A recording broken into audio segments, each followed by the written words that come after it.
The universe is collapsing. The only way to save it is to watch Type 40.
It's time for Type 40 Live, your live stream Doctor Who magazine show, the live stream Doctor Who magazine show materializing here on YouTube, Rumble, and on Facebook to kick off your week, whichever platform, time stream, or time zone you're joining us from. Welcome. Yes, this is Type 40 Live. We hit your screen. We hit your view screen in real time and always in front of a live chat full of friends, fans and companions just like you. Great to be here. The weeks, they're crushing down, aren't they? One by one by one, we're getting closer and you'll make it through to that anniversary together. Thanks for watching and thanks for listening. Yeah, this is where we talk about the world's longest running and best loved sci-fi and fantasy TV series and the whole Whouniverse around it, both on and off screen in this all-important countdown to those 3 anniversary specials and all new Doctor Who coming shortly afterwards too. We have a deluge, won't we? A deluge of Doctor Who before we know it, but we're still on the starting grid, aren't we? We're still waiting for the starting pistol to fire. I'm Dan Hadley, Birmingham's king of the geeks, and I'm going to find out who you are in a moment or two when we connect with the live chat over there on YouTube, Rumble, and Facebook. They're in the Type 40 Facebook group. Hello, everybody there. Please hit the little blue link. If you're in the Facebook group, then Facebook tells StreamYard exactly who you are, and StreamYard tells us we can all get on first name terms to get all cozy to start the week with lots of Doctor Who talk, news, views, banter, and a bit of nostalgia too. So, yes, settle down in your easy chair with a tall drink and get stuck in with us in the console room. As always, getting ready to start up. There's a little bit of steam coming out of the bottom of this one. And speaking of steam, there's always steam. Any time this guy's around, it's usually coming out of his ears. Could that be why he wears the baseball caps all the time? Is that true, Ian? Yeah. Hold on. I just my camera's playing up. I must apologise. I don't know what's going on with it. He's got all shy. Everybody. He's got all shy. No, there I am. But there probably if it conks out again, I'll have to stay on Avatar. So I apologise in advance. So there you go. Anyway, think positive. Yeah. Hello, mate. Good to see you. Had a good weekend. Yeah. I'm good. A lot of fun. Always with the family and stuff. So yeah. Well, I can't wait to see what the others have got to say. I think she's probably had quite a good weekend too, and a nice few days stretching out in front of her because I think she's off work for the week. Hello, Charlotte Shields. Hello. Whoa, that's loud. I'll tell you what, I forgot it was Monday because I wasn't at work. So when you sent the message saying who's free, I was like, oh, it's Monday. It's Monday, the one after all day, Sunday, mate. yeah. All day. Yeah. All day. Yes. So, have you done anything Doctor Who related over the weekend, Charlotte? Have you just been chilling out and detoxing and actually spending time in the real world? I just been chilling, and then my sister came down today, which is nice. Very nice. So we had a good chat, just catch up. Ooh. Lovely stuff. Because this is the thing with our family members, isn't it? Some of them are on board and share our geeky interests, and to others, they just sort of shrug and think, "What on earth are they talking about?" And we learn to button it, don't we? Put a sock in it for a couple of days. Yeah. Or my mum just says, "Oh, that Doctor Who thing." Yes, mum, that's what I'm talking about. I'm happy to say that we've got two they're very much on our wavelength as well. Fellow Doctor Who fans who know exactly what we're talking about when we bring them in. First of all, it's our American correspondent. He hasn't been on for a little while. I'm happy to say he's back, though, tucked away in the game closet, which seems to look different. It's a bit like the TARDIS. It's the desktop theme every time we get him on, just to confuse me. Welcome back to Dr. Scott. Good afternoon and good evening to everyone who is 5 hours ahead of me and even further. Glad to be here. I was wondering how far ahead or behind. 5 hours exactly. 5 hours. Right. Amazing. Well, you're going to have a great time. I love your T-shirt, by the way. Oh, yes. All the doctors. I love it. I love it.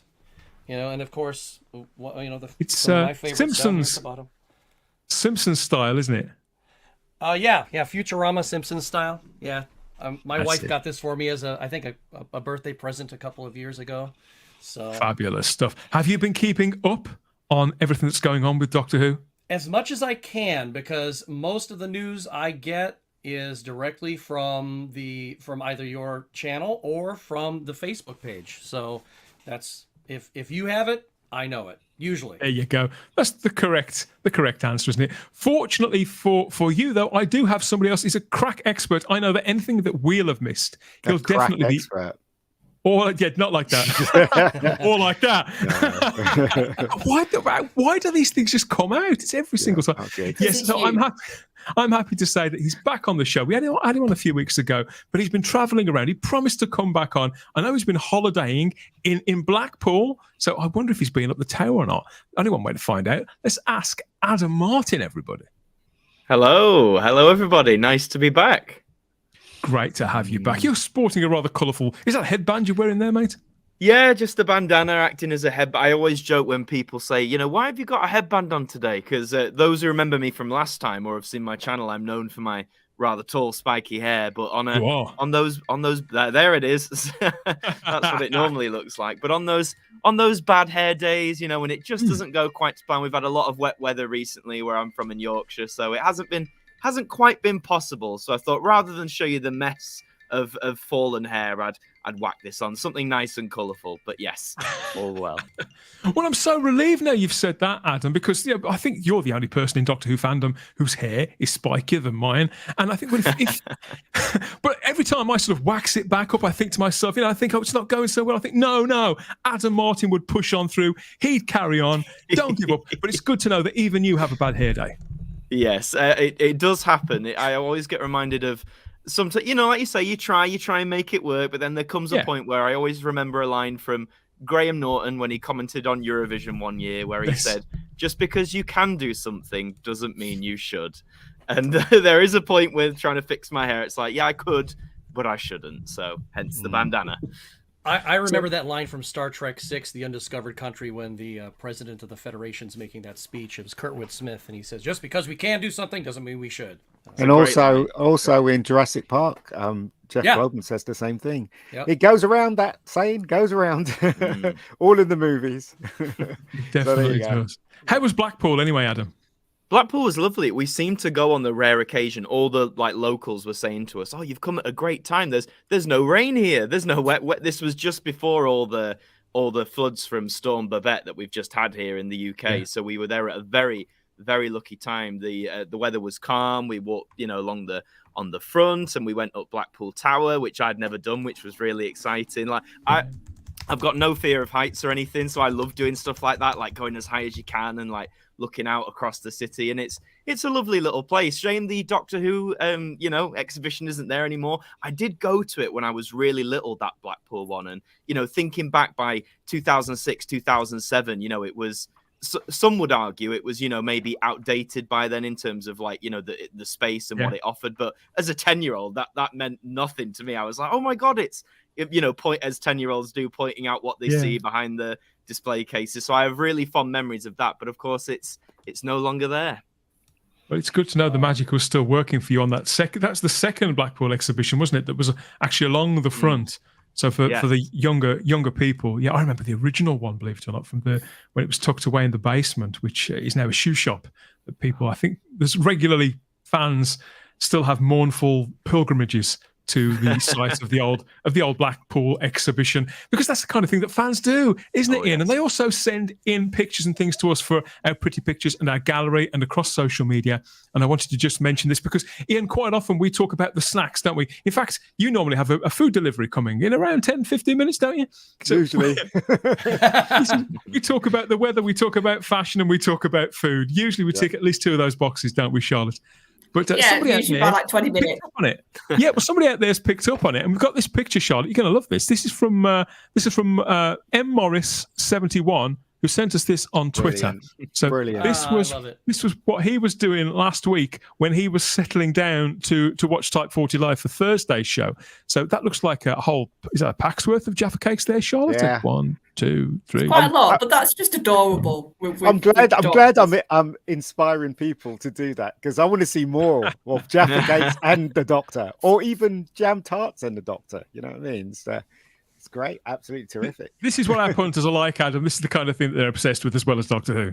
I love it. It's just, I mean, who doesn't love Jaffa Cakes? I don't think I've actually Exactly. met anyone who dislikes a Jaffa Cake. Question is it a biscuit or is it a cake? Oh, don't start. I was at a gig the other day, and the artist, Ellie Dixon, she's up and coming. She's brilliant. And she does a song exclusively live. It's not recorded. She only does it live about biscuits. And she always asks an audience member to like name their favorite biscuit so she can sample it in the show. And Yes. the favorite biscuit. And she put the mic to this girl, and this girl, without hesitation, went Jaffa Cakes. There was a very brief pause, and then there was either half the audience cheered, half the audience booed, and they were like, "You don't know what you've started here." So, Jaffa Cakes are great, though. They really They are. are fantastic. They are. And yeah, let us know what you think. They're out there, Instagram and Twitter at Type 40 Doctor Who, cake or biscuit, Jaffa Cakes. Let us know which way you swing with that all important question. We're all ears as always. Now, there has been, just as we were coming to air, we're about to go live, there's been some breaking news, sort of breaking news, in that Doctor Who is back in production as of now. So check this out, everybody.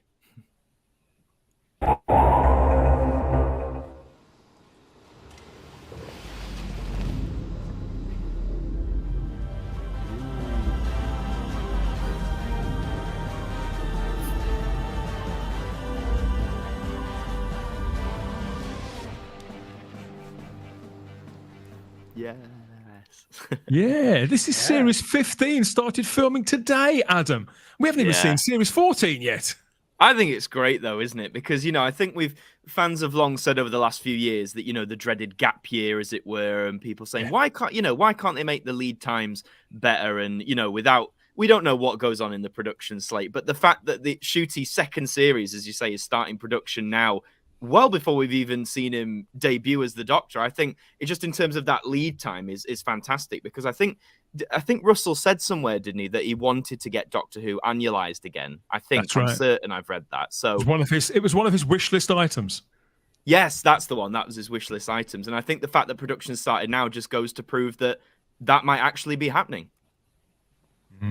Very, very exciting. Of course, we saw him filming, didn't we, a couple of weeks ago. Now, Scott, he was out filming what was definitely a Christmas special of some sort. Some people believed it was pickups for the 2023 Christmas special we're getting in a couple of months' time, but it turns out it must have been material for next year's Christmas special for the 2024 one. So how do you feel knowing that they're banking up these episodes, even though it's frustrating that we haven't seen them? Does that instill confidence in you that they've obviously got confidence in this production, or is it pretty meaningless to you? Where do you sit with that? I think it's a brilliant idea. I wish I had that kind of lead time on my channel. I mean, you have a bank of episodes already ready. You already have a season ready to go, and now you're in production for the next one. I think that's a fantastic idea. Now, of course, considering what we've just come out of, we're going to be looking at it with a little bit of caution and kind of a leery eye. I don't know, but I considering that Russell's, driving the cart now, I'll say 80 to 85% confidence that everything's going to be, back to status quo as we know it, as opposed to what hell that we just came out of. So I think it's a brilliant idea. How do you feel about it, Charlotte? Have you seen that graphic? Were you surprised that it started filming already? Because Series 14 only started filming, well, it was this calendar year, wasn't it? In fact, I think it was late December, maybe, come to think of it.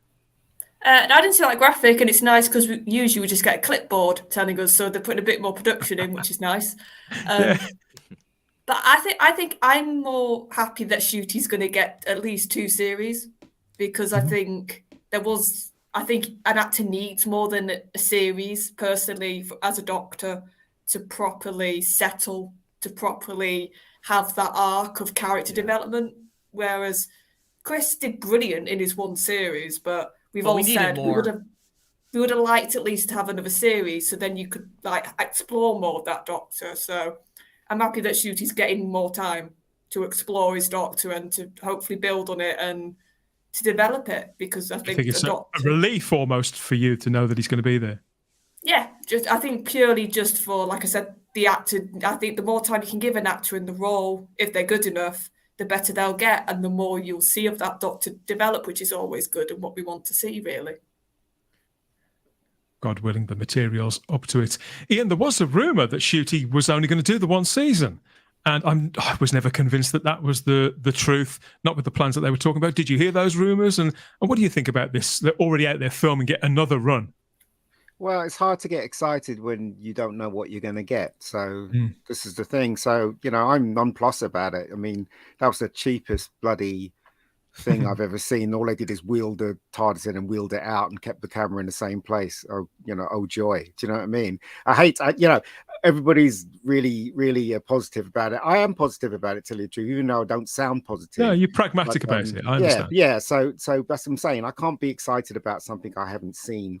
And the fact that they've given him another season just goes to show that they're happy with what they've shot. But then again, they're happy with what they're shot. Will the fans be happy with what they're shot? That's the thing. So we'll see, right? We'll see. I mean,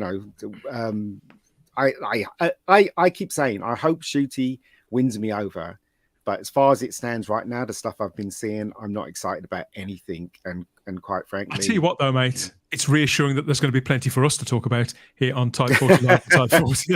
Whether it be positive or negative, we're not going to be left high and dry, are we, Adam, as content creators? Because we want more stuff to tear into, don't we? Oh, we always want stuff to talk about, and even if there isn't stuff to talk about, we find stuff to talk about it. Yeah, talk about it. Yeah, there's 60 years worth of material to talk about. Oh yes, we're never in for a dry subject. But one thing I started thinking was, and I don't think we've obviously we know, as you said, that Shooty's definitely coming back for another season. We saw him doing the Christmas special shoots where he's like coming out of the inflatable snowman head, which I thought was quite fun. But we don't know yet whether Millie Gibson, who's playing Ruby Sunday, is she going to be back for that second season, or is she just doing the one? I know it's only they've only started filming today, or production's just started today, so it's still, I'm not saying that she's definitely not in it, but it got me thinking, I was like, I wonder, because when Russell was doing it first, they never had the exact same twosome, did they? No. In each successive season, there was some change or another in all 4 series. So who knows? I think maybe because they're slightly shorter seasons. I don't know. That's an interesting question. I wonder what the people think in the live chat there, because there are people out there watching this across YouTube, Rumble, and on Facebook. Our companions across those platforms. Let's go and check out what they've got to say about all of this so far and whether they've had a great weekend or not. Hi guys, and welcome to Type 40.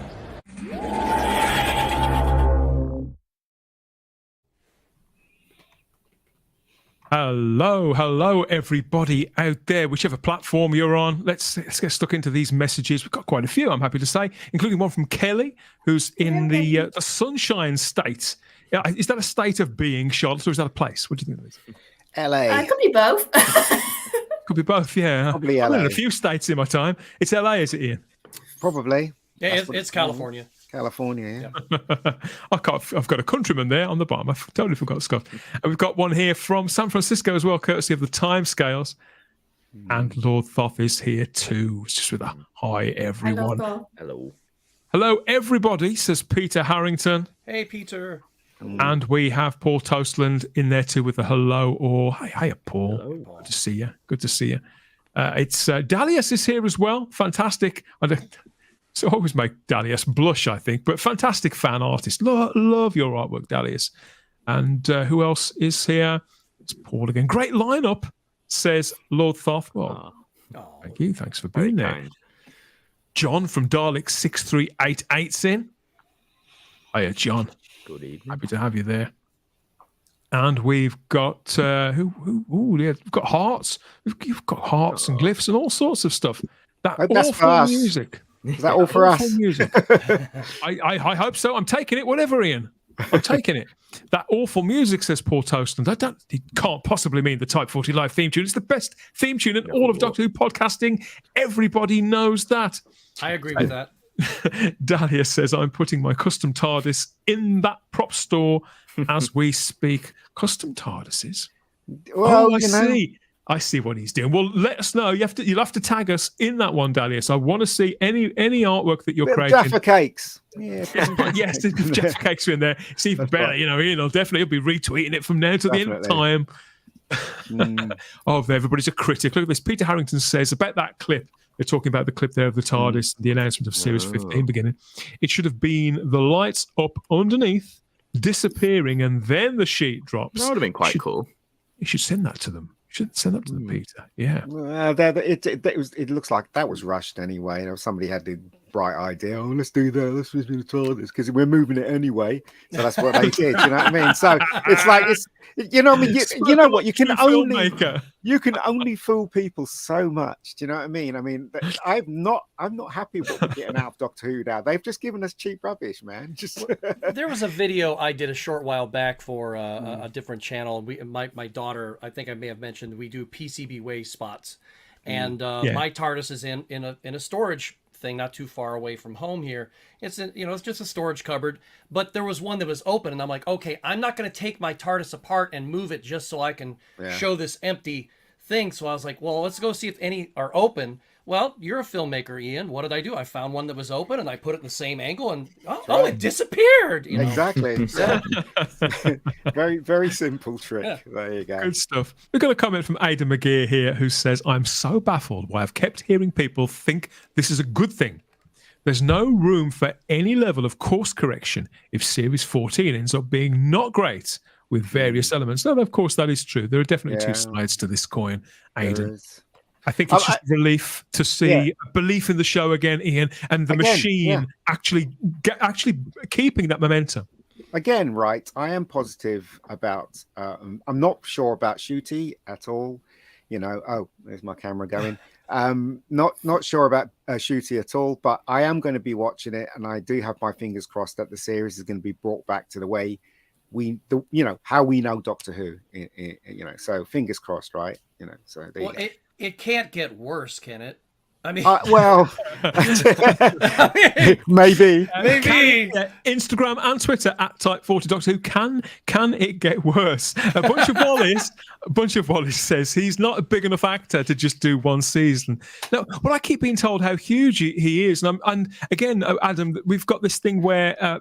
People, I know that Instagram is supposed to be the largest of the social media platforms now, isn't it? The most influential. And Shooty's got this massive following on there, which, I do respect that. It takes a lot to build up those things. But for people who don't live on Instagram, he's still a bit of an unknown quantity if you haven't got Netflix or watched that particular show. How do you feel about that? Have you seen much of Shooty's work? Yeah, I've seen a bit more. I think, like you say, because Sex Education, the show exactly. I mean, it's a big show for Netflix. It's one of the. I mean, Netflix now in the last 10 years, of course, they've developed so much of their own, their own original content. And I found at the beginning it was good, but then they made so much you sort of lost track with it. But I remember Sex Education was one of those that really stood out, and Shooty's performance in that throughout has been phenomenal for me. And I think, like you say, Instagram now, I'd argue you're right. I think it is the most influential social media platform for that word. The whole thing of influence and influencers. Like, yes, YouTube might have maybe more people making content, or Facebook might have more people with active accounts. But I think in terms of what holds the most influence or weight, it probably is Instagram. And Shooty, I think it's something like he has over 2.5 million followers, which is crazy. And I just think, if he can even get a small fraction viewer base to, you know, hey, I'm going to be the Doctor in Doctor Who. If he can get even a fraction of those people who may have never seen the show before or have dipped out for several years to come back and give it a go, I think that's great. And I think his star's also risen a lot since his casting, not because just of the casting, but of course he had a role in the Barbie movie this year, which turned out to be one of the, it's been a big year for him. It has, and I think Barbie is the highest grossing film of the year so far. I think that's right. Yeah, and he's obviously not the main role, but he's one of like the main Kens, as it were, you know, alongside Ryan Gosling. So I think that's opened him up to a lot more audiences. But I can understand why a lot of people, by that same token, who, you know, may not have watched Sex Education, aren't on Instagram, or haven't seen the Barbie movie, might still be like, you know, who is this guy? I don't know who he is. But I'm hoping that then Doctor Who will be that gateway for them into Ncuti Gatwa and what kind of actor he is and the kind of performer he is. It could make him a huge star potentially. Talking about stars, our shining star, Shah, in the Shardis. She's in the live chat here on YouTube, and she says, "I'm still sulking that there's no air date, and I won't shut up about it." Says Shah. Well, you know, we had what we thought were air dates a couple of weeks ago. Now we hear some more air dates. They must firm that up soon. They will. So, you know, no, don't worry about it. I mean, we'll see it sooner or later. Just the only thing I'm concerned about is whether the David Tennant ones are good and whether Ncuti's one's good. That's what I'm concerned about. So they'll give dates soon, I reckon. Wasn't it Stephen Moffat, like near the end of his run, he was like, well, let's go ahead and shift it back to fall because it was always in the autumn. And I mean, maybe they're waiting for next autumn, or maybe they might just, you know, say mess with us and put it on at Easter again, and that's our first episode. Who knows? I don't know. I think it's Russell T that's holding things back and stuff like that, because I get the feeling he just wants to tease us. He knows what day it is. He's not releasing it yet. Oh, they know. Teasing us. Yeah. I'd say they know. I think Russell's about as good with marketing as Steve Jobs was in many ways. So I mean, he knows how to get that buzz going. It's going. Shah does add, I defo agree with that. That's a word. That's a very Shah word. Defo agree with Adam. Everything is marketed by who appears in the show. And I think that from what I've picked up about Instagram, because I do use it, but I think next to YouTube, it's probably the most monetizable of all the social media platforms. It's got a currency, a real currency as regards marketing. So I suppose that's got to be, if they can harness the power of that. And the Darren Zone reminds us the BBC air dates are normally confirmed 2 weeks before, so we're not quite there yet. Be patient, everybody, and we'll get there together. As I keep saying, if we sort of emotionally hold hands and emotionally hold hands. It's absolute and total torture. Let us know what you think of it. Where do you think the smart money is? We're convinced it's going to be on successive Saturdays now, but which Saturdays? When's it going to kick off? Let us know in the comments section too. There's lots to talk about, lots being said at the moment, not least of all over on those social media platforms, namely specifically Twitter/X, and lots for Doctor Who fans to get stuck into. So let's go and check out all that out now. But before we do, you better listen to these guys because they really do mean business, and I wouldn't argue with them. Click the buttons. Like and subscribe. Click the buttons. Click the buttons. Like and subscribe. Like and subscribe.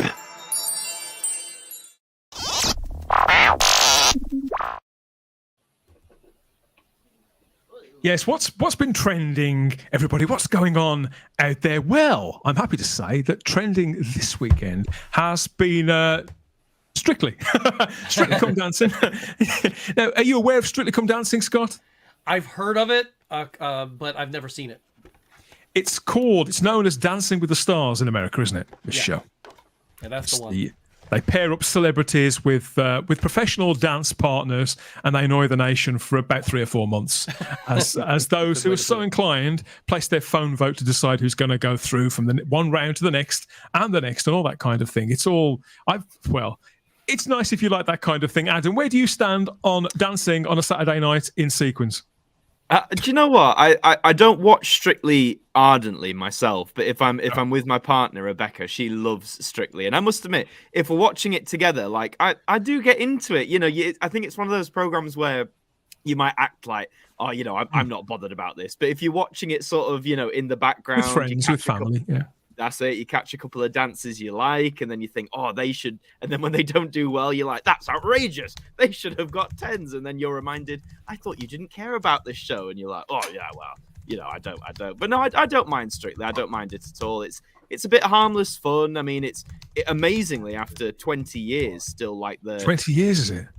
Either this year or next year. And I'm just looking actually on another tab of the top viewing figures across, you know, the last week. Yeah, and because I hadn't checked them because Strictly, whenever it's on, always comes out at number 1 of the top. Still the biggest game in town, isn't it?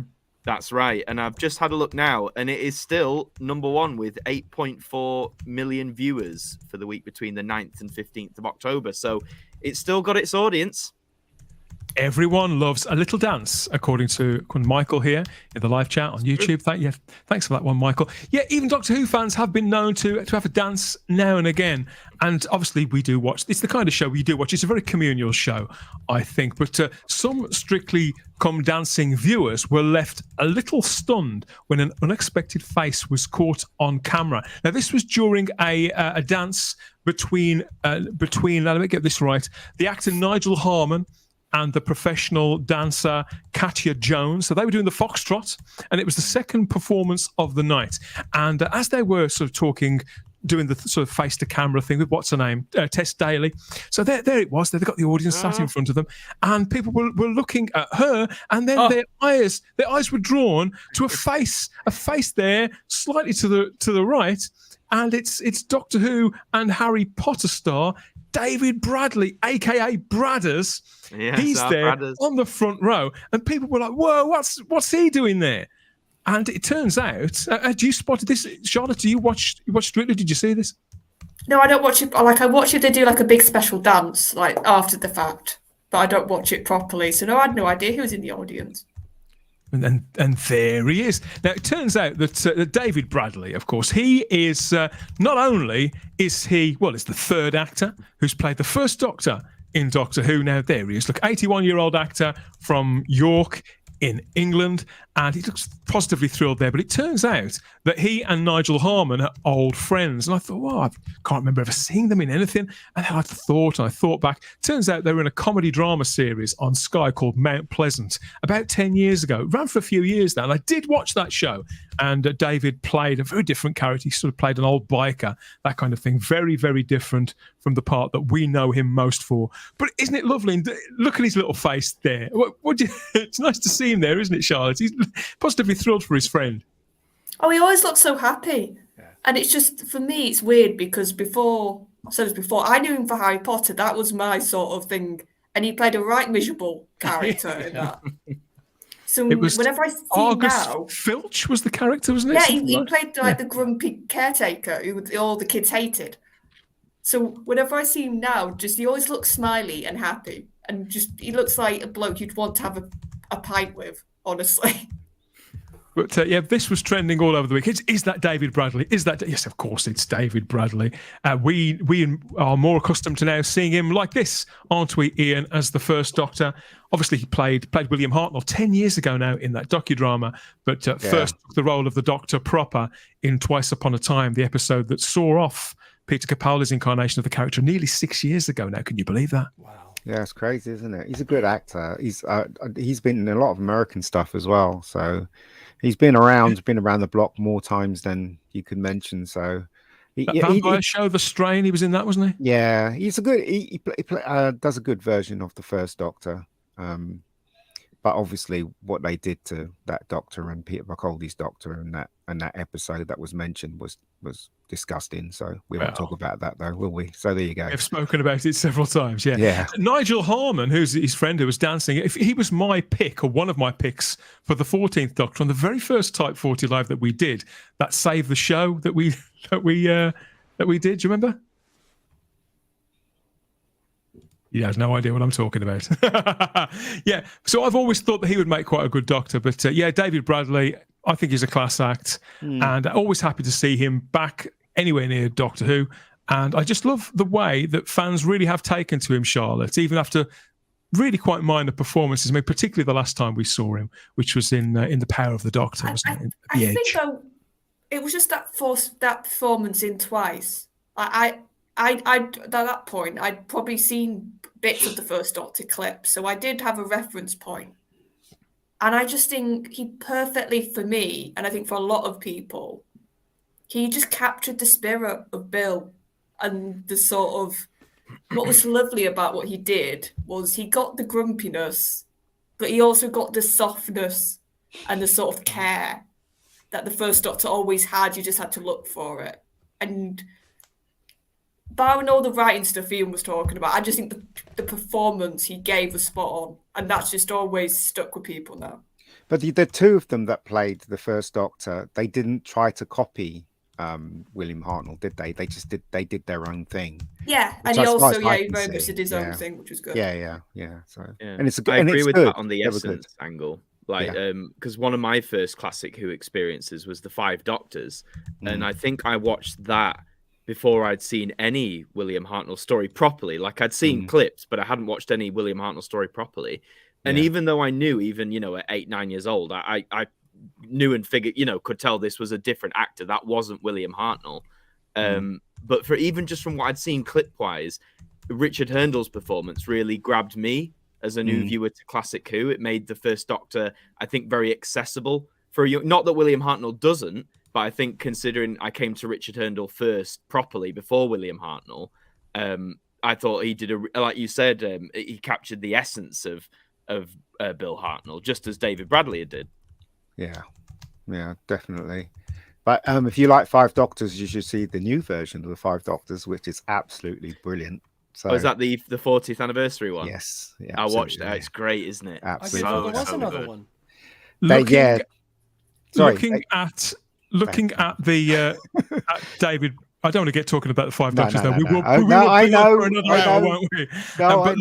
But looking at David Bradley though, and his appearance there on Strictly Come Dancing, albeit in the background. What I like about it is the audience's reaction to that, Adam. It reminds me of the days where, particularly BBC One, had a really cosy feel to it. So a lot of the people from one show would pop up on another. For example, Jim Davidson and John Virgo used to present a show called Big Break. They would do Big Break, and then an hour later, they'd ring the doorbell or knock the door at Crinkly Bottom and be guests on House Party with Noel Edmonds. And so it was like everybody was all part of some big family. And BBC. I think people liked the warmth of that, didn't they, Ian? That's what I grew up with. You know, when it was Christmas time, you know, you'll have some people in Two Ronnies, they'll appear in Generation Game, do you know what I mean? And all be in one night. So you got the feeling of community, you got the feeling that the BBC was this huge family that had all these stars and stuff like that. But obviously it's different now. So yeah, I get what you're saying, Dan. Definitely. That's what I miss about modern television. And sort of living in the past a little bit. But no, it was nice to see the response, and not just from Doctor Who fans, from Harry Potter fans as well. So that was David Bradley on Strictly Come Dancing. Not dancing, but he had a big smile on his face. So what's not to love?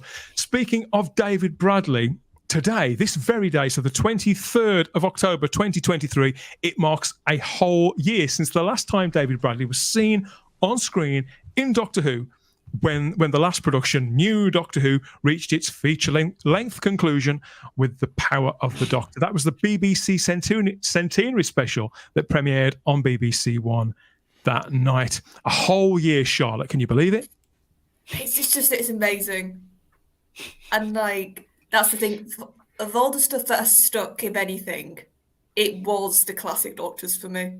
I remember just seeing all of them, but especially I thought it was quite clever, the use in the Edge or whatever that place was called, how they managed to get them all in. I thought that's actually quite a good idea to try and get as much as you could. Well, at least it made it halfway seem like an episode of Doctor Who. But this year, hitting this year mark since the broadcast of this episode, it does mean that we've made it through another another gap year, another 12 months, and that the end is in sight. What, for this version of Doctor Who? Is that what you're talking about? No, the end of the gap year is in sight. Sorry. This is the third gap year that I think we've had in the last 10 years, isn't it, Adam? They take it out of production for one reason or another. There was one right in the middle of the Peter Capaldi era, wasn't there? Yes, 2016, and I can't remember the exact reasons behind that, but neither can I. Anybody else? A specific one, but I know in January of that year was when Chibnall was announced to be the showrunner, January 2016, and it just seemed odd at that time because obviously Capaldi's first 2 seasons were annualized. They both started in the autumn, so after Series 8 and Series 9, I thought, right, Series 10 in autumn 2016, sure, that's what we're chugging along with. And then I think pretty swiftly after Series 9 ended, about a week or so, they just said it. They were like, yeah, there's not going to be a series in 2016. And it was like, oh, okay. Is it because the ratings went down or something? No, it was production. It was a production matter. I think the first time they did it, they started messing around with it was because of the London Olympics. But by that time, I think it was something to do with Stephen Moffat going over to film a final season of Sherlock in the middle. Right. Whereas when he'd done it before Charlotte, he divided his both. When he'd done it the time before that, he'd got both series in production, and the belief was that it had harmed both productions because he had to divide his time. So when it came to doing a final run of Sherlock, he said, "Okay, well, I'll do Sherlock there, then I'll come back to Doctor Who, rather than try to spin 2 plates at the same time." Does that sound about right? Yeah, and I can't also remember, was this also the time he was in Hollywood a bit writing movies?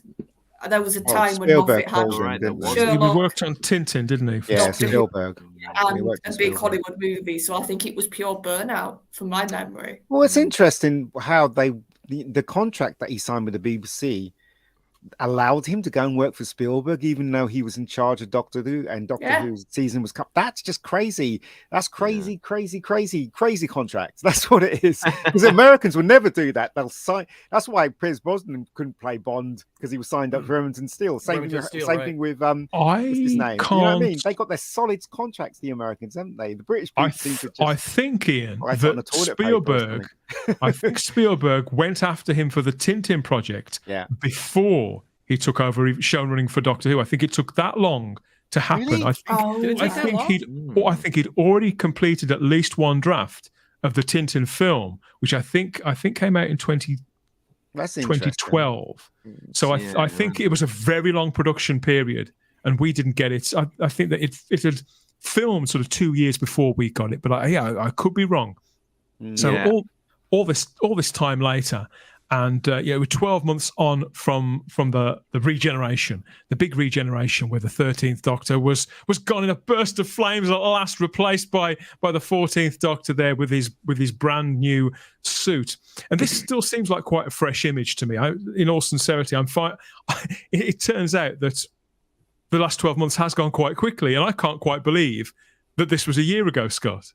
I can't believe it is either, because I remember when I tuned in on YouTube just to see the regeneration scene, and I not to be grotesque or anything, but I was in the loo, and you're in the toilet. Yes, and my wife hears. Imagine being my wife, if you can, and she's out in another room and she hears me go, "Ah!" and call a doctor. So she's running to the bathroom to see what's going on, and I'm like, "Look!" I'm like, and she's like, "Oh, I thought there was something wrong with you." I cannot believe it's been a full year already. How has it been a year?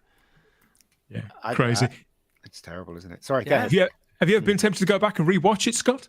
I actually went and watched the entire thing about a month ago, because I hadn't seen the entire thing, and it wasn't completely horrible by comparison to everything else from the Chibnall era. And just like, Charlotte was saying, a lot of it has to do with the fact that the other doctors were there. That helped out a lot. So, but yeah, I watched it about a month ago, and I was entertained, but it wasn't good.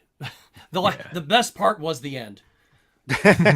So obviously, Adam, we don't know you quite so well. What are your feelings about the power of the Doctor there? That special from 12 months ago today. We did a live reaction show to this on the night, which I think is probably still the most people we've ever had watching on the night here on the Type 40 channel. So we know what each other thought about it at the time.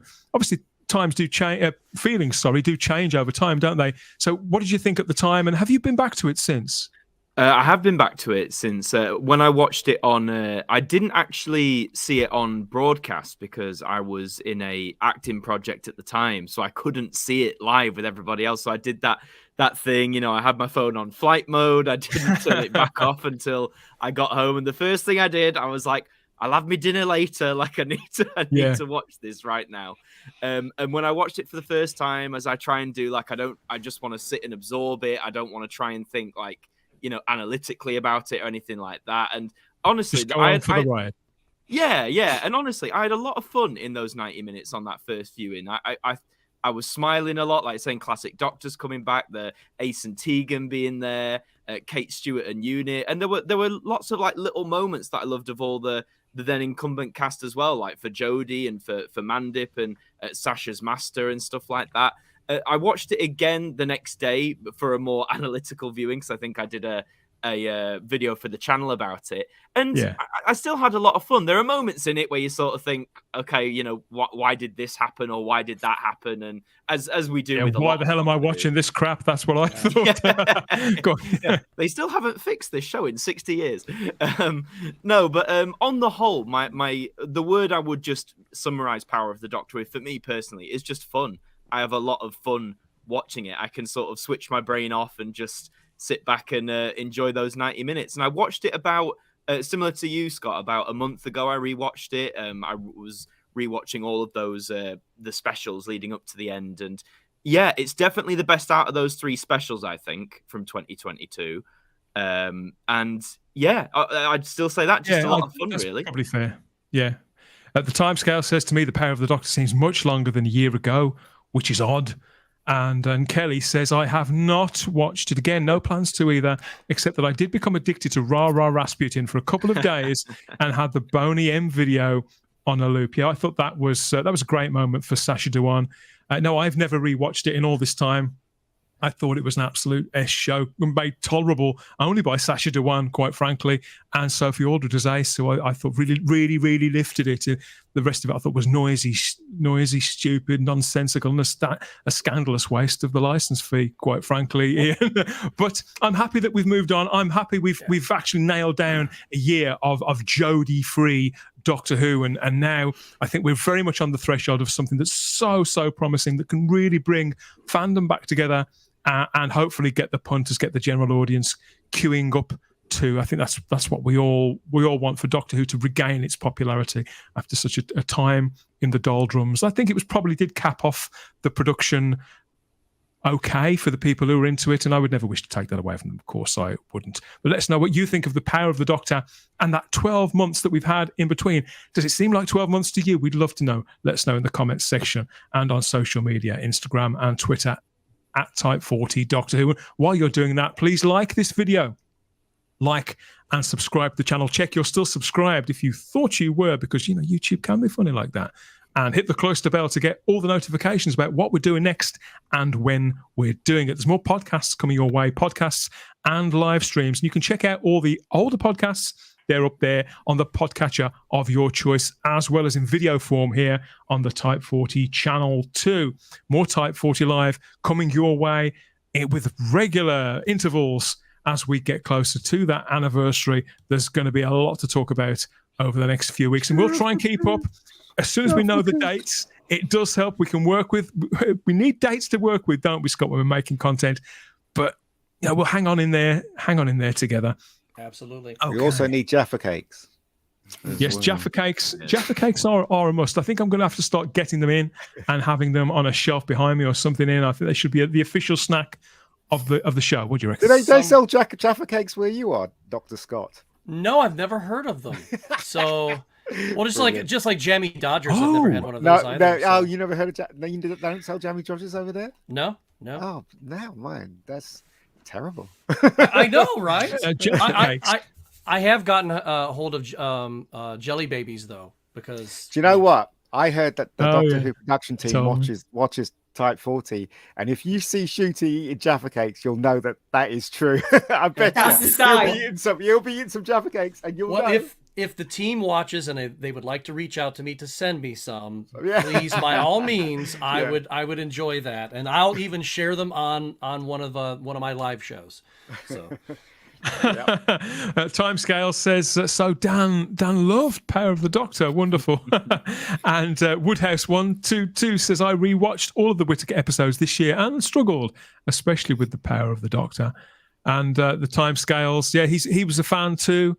And got to chat to Sophie Aldred. Yeah, we caught up with Sophie Aldred at Hooverville recently. I'm on the Hobnobs tonight, said Michael. That's a biscuit. It's okay, Scott. Love that it. is a biscuit. Yeah. I don't Is know it what that is. regular or chocolate though? It's probably chocolate. Regular goes well with tea. It but, does. The chocolate one goes well with tea as well. It just has that extra bite as well. I don't like living here anymore. I'm moving to England. We can get jelly babies in the US, assures Greg in the Timescales there. I'm sure they're not the same though, because there were a few times I went to Toronto and I had Oreos in Toronto, and they're not made by Nabisco. No, they're not. Yeah, and I was like, they tasted like toothpaste. I was like, these are disgusting. So I'm sure the jelly babies aren't the same. They were good, but I'm sure they're not the same. My brother lives in Toronto, and he has to go to a special shop called the British shop to get things like Jaffa cakes and Ribena and stuff like that. Okay. And they charge him through the roof for it. Do you know what I mean? So, you know, it's a thing over there, I guess. But I'm really surprised. Shop. It's called the British shop. It's a really small shop that only sells British products.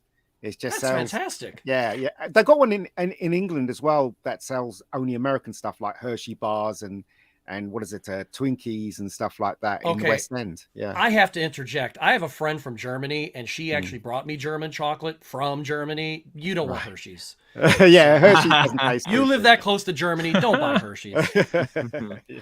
Yeah. They did jelly babies years ago in a clear plastic TARDIS. Reminds Peter Harrington. I remember those as well. Definitely remember it's those. Really funny because jelly babies. The Doctor always has a little brown bag, doesn't he, with the jelly babies, don't he? Because they used to sell it like that. Remember when you used to go to the shop and you used to have a big plastic thing, and they used to measure it and measure how much you're getting, and they used to give it to you in a little brown bag, didn't they? And that's one of the reasons why. That's one of the reasons why I think it was so relatable that Tom Baker would bring out just a paper bag.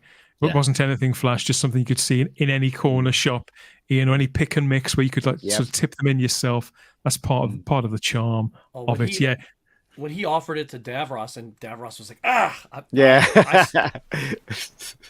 The British have all the fun, says the Timescales. I agree. You do. Timescales is right. Americans do. Americans have a lot of fun as well. I guess depends upon where you're at. Yeah, the Darren Zone is also remembering that 90 minutes he spent in front of the television this time last year. All I can remember from the Power of the Doctor are those scenes, just like you, Charlotte, with classic doctors and companions, plus the regeneration. The rest has been swept from my memory by the relentless, eternal winds of time. All seriousness, though, the best thing about the Power of the Doctor is the ending when all the companions are in the room with Bradley Walsh. I thought that was a terrific idea. Yeah, it was a lovely moment. It never occurred to me that you could find all of them, and and they have a common ground. It's like an AA meeting, isn't it, where they can talk about their problems, especially when Ian was there as well. Absolutely brilliant, that scene. But everything else was absolute rubbish. But apart from that bit at the ending was really good. Really good. You know what would have added to that? I mean, because we all like a little bit of mystery. We didn't want to know that the Force was caused by midichlorians and stuff like that. Exactly. But it would have been kind of cool if you would have seen Amy and Rory sitting there and be like, "How the hell are they there?" That would have been really cool. Yeah. But they got stuck in some time, didn't they? 19th century, so they can't be America there. as well. Yeah, exactly. Yeah. And Mel, when we last saw Mel, she was out there in deep space. But good old glitz. Yeah, but there's some. They're going to explain why she came back in it with the shooty thing. Hopefully. So I can't wait to see that. I can.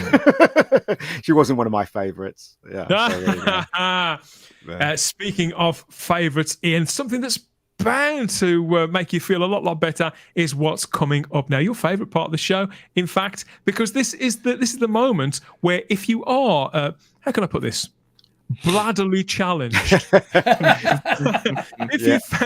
If you found yourself feeling that little tingle and the call of nature, here's where you get relieved by us here at Type Intermission. 49. We chip in and save your blushes and save your bacon with a few clips here from Doctor Who past, Doctor Who faces and voices from the past when they were out flogging other people's wares on commercial television, no less. This is the Type 40 Live Doctor Who ad break. A couple of minutes worth of all that about to hit you full on. And we'll see you back here in a couple of minutes for more of Type 40 Live Doctor Who. Yeah, here we go. It's on the way. Where are you? There you are.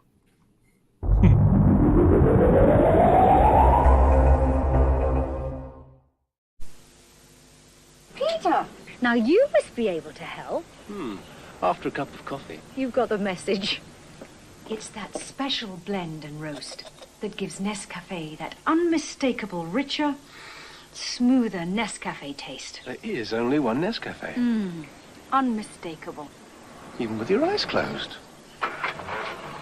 Peter, that's marvellous. Just what the doctor ordered. Nescafe. Unmistakably coffee at its best. Join the Cyberman army with the Doctor Who voice changer helmet with Cyberman phrases and frightening sound effects. Change your voice to cyberform with the built-in synthesizer. Resistance is illogical. Delete. Doctor Who Cyberman voice changer helmet and sonic screwdriver. From character. Ready? Almost. Relax. You're doing fine. You're not doing so bad yourself. I assure you it's all down to good investment. Have you used Friends Provident? Friends Provident? I'm not in that league. Still saving. They could help you do that too. Look, you should see a specialist. Oh? It's only my financial advisor. Friends Provident. Of course. We've grown big by being recommended. Right now, there's an extraordinary power at work to add a new dimension to your life. So versatile, you can heat the smallest to the largest home. So affordable, all your heating and hot water comes at one new low price, day and night. So controllable, it comes to life at your command and even responds to the weather forecast. And it can be yours now with interest-free credit. Simply pre-phone Scottish Power today. It's made for people like you. And this is just the beginning. Here come the talking cars. There's Z Victor 4, the talking police car with exciting police calls. To Z Victor 4? And the fabulous talking Batmobile with the dynamic bat messages. Step on it, Batman! Watch out! There's even a talking Dalek. Exterminate! Talking cars and talking Dalek from Palitoy. You will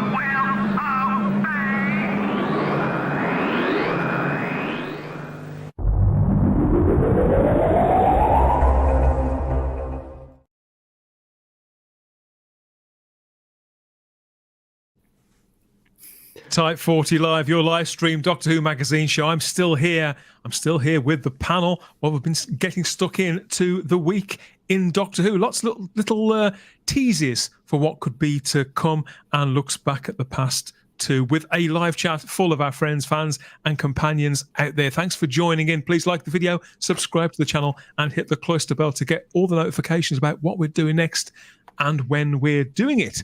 So yes, this is it. So it's 4 weeks to go.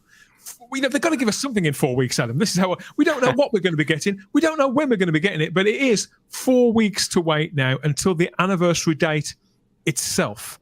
Not that we're counting. No, Doctor Who fans counting. We never do that. It's not like we're not all obsessed with numbers and dates and figures and the like. But yeah, I am a little surprised that we don't yet have a transmission date. That's a little surprising to me. Not necessarily in a negative way. Like, you know, we'll all find out when it is on eventually. Yeah, like, they've got to show it us eventually. Yeah. Imagine they just drop it without telling anyone. It's like, oh right, it was then. There you go. No, but yeah, I'm a bit surprised that it's taken, like you say, 4 weeks till the anniversary itself, and we still don't have an air date. I'd like to think maybe it'll come before what we are now, the 23rd, before the end of October. maybe 8 days. I'd like to think so. Maybe on the 1st of November, when everything's getting, put on the iPlayer and all that sort of stuff, maybe in tandem with that, that's when they'll be like, oh, and by the way, they could do. Here are the dates. Yeah. I'm really surprised that they haven't done anything, huge with the anniversary, but I'm sure that there's going to be a documentary soon, right, Dan? You said that's right. Yeah. There's a documentary coming in next week. Yeah, next week. But as regards those air dates, though, people are starting to look for clues pretty much everywhere and anywhere that they can, Charlotte. And the BBC, they're not doing anything to sort of discourage us from doing that, because they've brought back yet again, they've dug out #WhoSpy. Now, this is something that they were running just a few weeks ago. They'd got this going where they were showing us pictures of various props and bits of sets and items from these 3 upcoming episodes, and hinting that there were clues to all manner of things dotted around inside them. So this is what we've been tasked with, really, to sort of to snoop around and to see if we can put anything together about the plot, about the characters. And I think that if they're ever going to sort of tease an air date, it's probably going to be in one of these images across either the social media networks or the Subwave platform thing that they've got going on. They do seem resistant to the idea of speaking in plain English and just telling us in bold letters what we're going to get, where we're going to get. Do you enjoy this kind of breadcrumbing thing? Because a lot of people do, don't they? They enjoy uncoding Morse code and things like that. But how does it make you feel?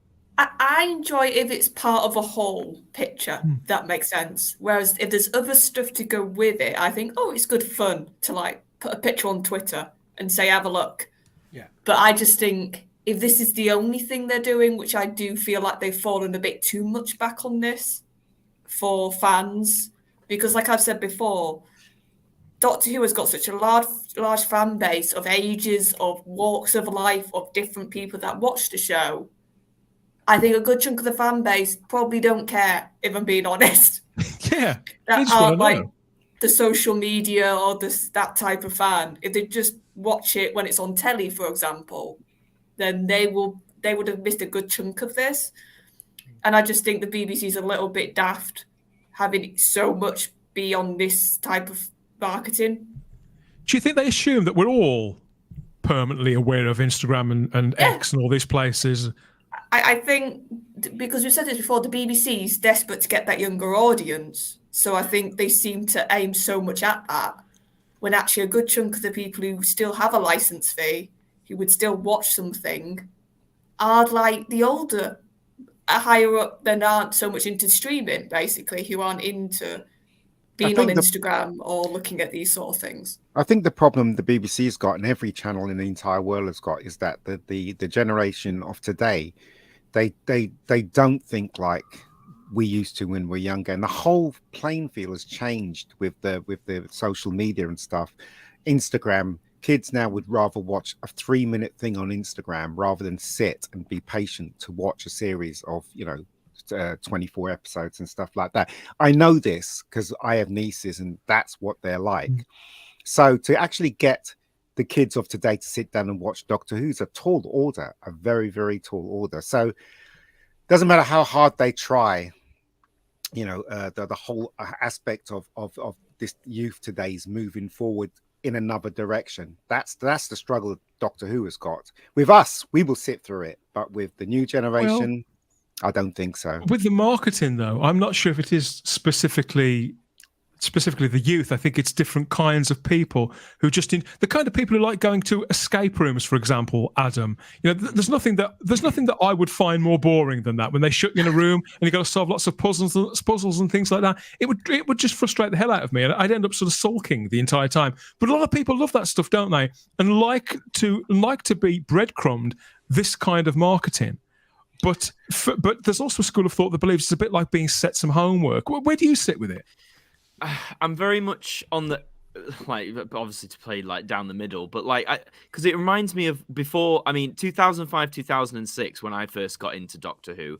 Yes, the internet was around, but for a young lad at that time, I didn't really have easy access to it. And this was really before social media took off in the way it has now.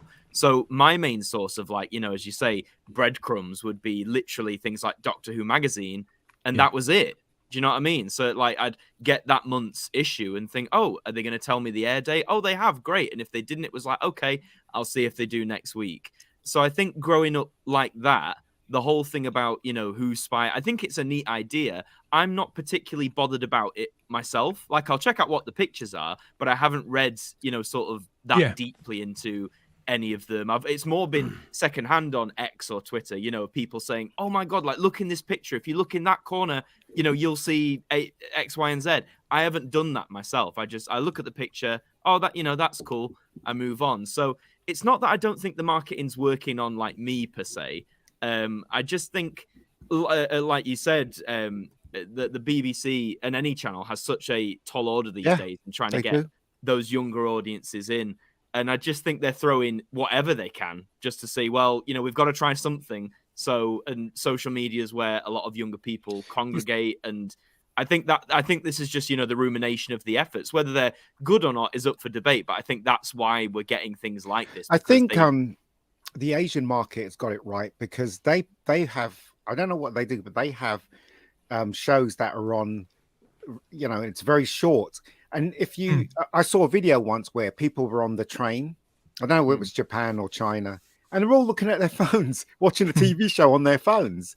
You know, so that's what I'm saying. So it's, I don't know. I think everyone has a tall order, from 20th Century Fox to Disney to the BBC, reaching this generation, because this generation will not tolerate sitting through a 45-minute episode.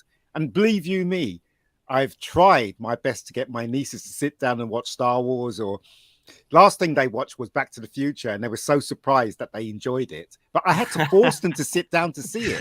And that's what I'm saying. I think they got a real tall order to get the new generation. And it doesn't matter what they say. They can look on social media and go, yeah, they're watching what is it, that thing with Shooty in it and stuff like that. But as everybody knows, that if you get millions of views on Instagram, doesn't equal millions of views on eyes watching the show. Yes, absolutely. So, yeah. Yeah, but they're creating that themselves, though. They're creating that kind of an audience. They're creating that kind of mindset. I myself am not a guppy, and if you follow this analogy, we all have teeth, no matter how young you are, and you're. I know this is a weird analogy. Whether you're 1 year old and you're getting your first chompers, or you're 85 and now you have dentures, you still have to go someplace to buy toothpaste or something to care for your teeth. So that marketing is always going to be there for humans who have things to eat with, for your teeth. Why can't you do that for viewing habits as well? It's okay to try to shepherd in the young, the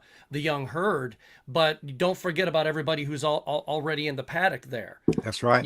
It's just like, well, we want the young audience, so you're telling us to go flip off. I don't think that's a good thing, because we are your audience. Yeah, I've been saying that for years, mate. I've been saying it for years. This new generation, right, they'll watch 2 minutes of it and they're off. But we will sit through it. We are the audience. And if they don't give us what we want, we're going to disappear too. Yeah, and it's also the fact that we've said this before, it's multi-generational. We will, if people of a certain age who have kids who are Doctor Who fans, long-standing, they will get their kids to sit and at least try one episode. Well, they'll try. Yeah. I have to acknowledge there is a good chunk of people in the live chat who simply don't share the obsession with knowing where the air date is. There's lots. I have to acknowledge this because there's several all saying I don't understand the obsession with the air date. Says Michael, it will be on when it's on. And we've got 3 or 4 comments that are along similar lines. Other people who don't really care. And others like Dalius is really enjoying all the speculation, talking about it on Discord with his friends there. And others are really into the fact they're putting Classic Who on iPlayer. That's Woodhouse122 says that. And so it's really is horses for courses, I suppose. Maybe we all are just a little bit too obsessed here on the panel. I don't know. I've got a comment here from Paul Flint who says, has Doctor Who got a bigger budget now? After seeing the trailer, it looks stunning. Considerably larger budget, Paul. Yeah, it really and a bigger TARDIS, bigger interior of the TARDIS as well. I think I could understand that kind of mindset where they don't care about when it is, because it will be on iPlayer, it will be on Disney Plus, and you can kind of watch it anytime. But for me, I want to know when it is, because that first night when it's available, I want to see it then. Yeah. If I'm available, because I believe that first episode that first special is going to be when I'm not at home. I'm going to be away. Well, the reason why we're obsessed with the date, and I'm talking for Dan here, is that we want to be prepared, don't we? Sure. As Type 40, we want to be prepared. We want to know when we're doing whatever we're doing, don't we? And think, okay, then we can put it all together and work out what we're going to talk about when that would help. I imagine you feel largely the same, Adam. Yeah, like we said earlier, it helps us plan content, helps us block it off in the diary. Oh, can't come into work that day, etc. Not that I've ever done that before for Doctor Who. Never ever. Don't tell the boss. I know. Cybermat Strikes here says all the Doctor Who marketing is preaching to the converted. We need big bombastic trailers to attract mainstream people back again. The TV spots, they need to start cranking up. I would have thought around now would be ideal.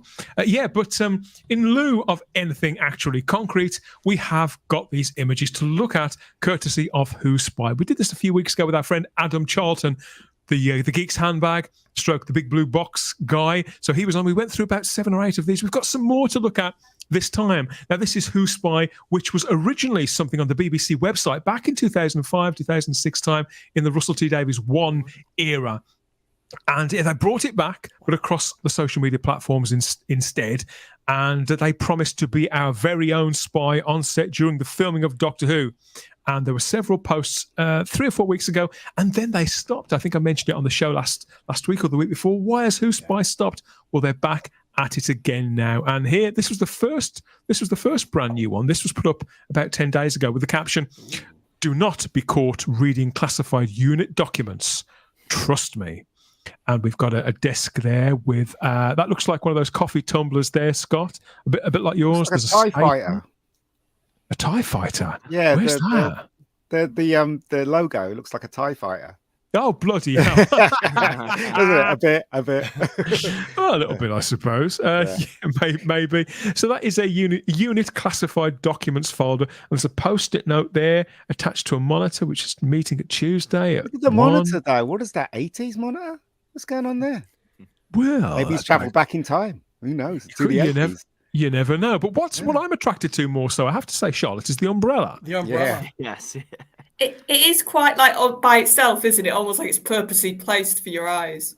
And I have looked. I have got a HD copy of this photo. I've been in close. It is an umbrella. It's nothing that gets bought from that kind of catalogue. This stinks of going backwards in time into the 80s, or that's what it stinks of. Because look at the monitor, it does, doesn't it? And the umbrella as well. Maybe it's linked with Mel. Who knows? That is so Sixth Doctor looking to me. Yeah. That's what I think. Those are all the colors that were on his jacket. Yes, of course. Hello, Adam. He's out there in the live chat there. Adam Martyn watching on YouTube. I think he's still out there in the States himself. Yes, hello, mate. Yes, it's funny you should say that, Ian. I think the same. My eye was drawn to the umbrella because it does remind me of the kind of colours that her Doctor did. Well, the first of her Doctors wore. I think that umbrella probably belongs to Melanie Bush.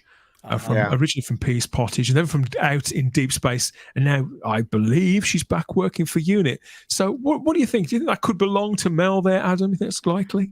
It certainly could, but my first thought when I saw it was maybe could it be Osgood's umbrella?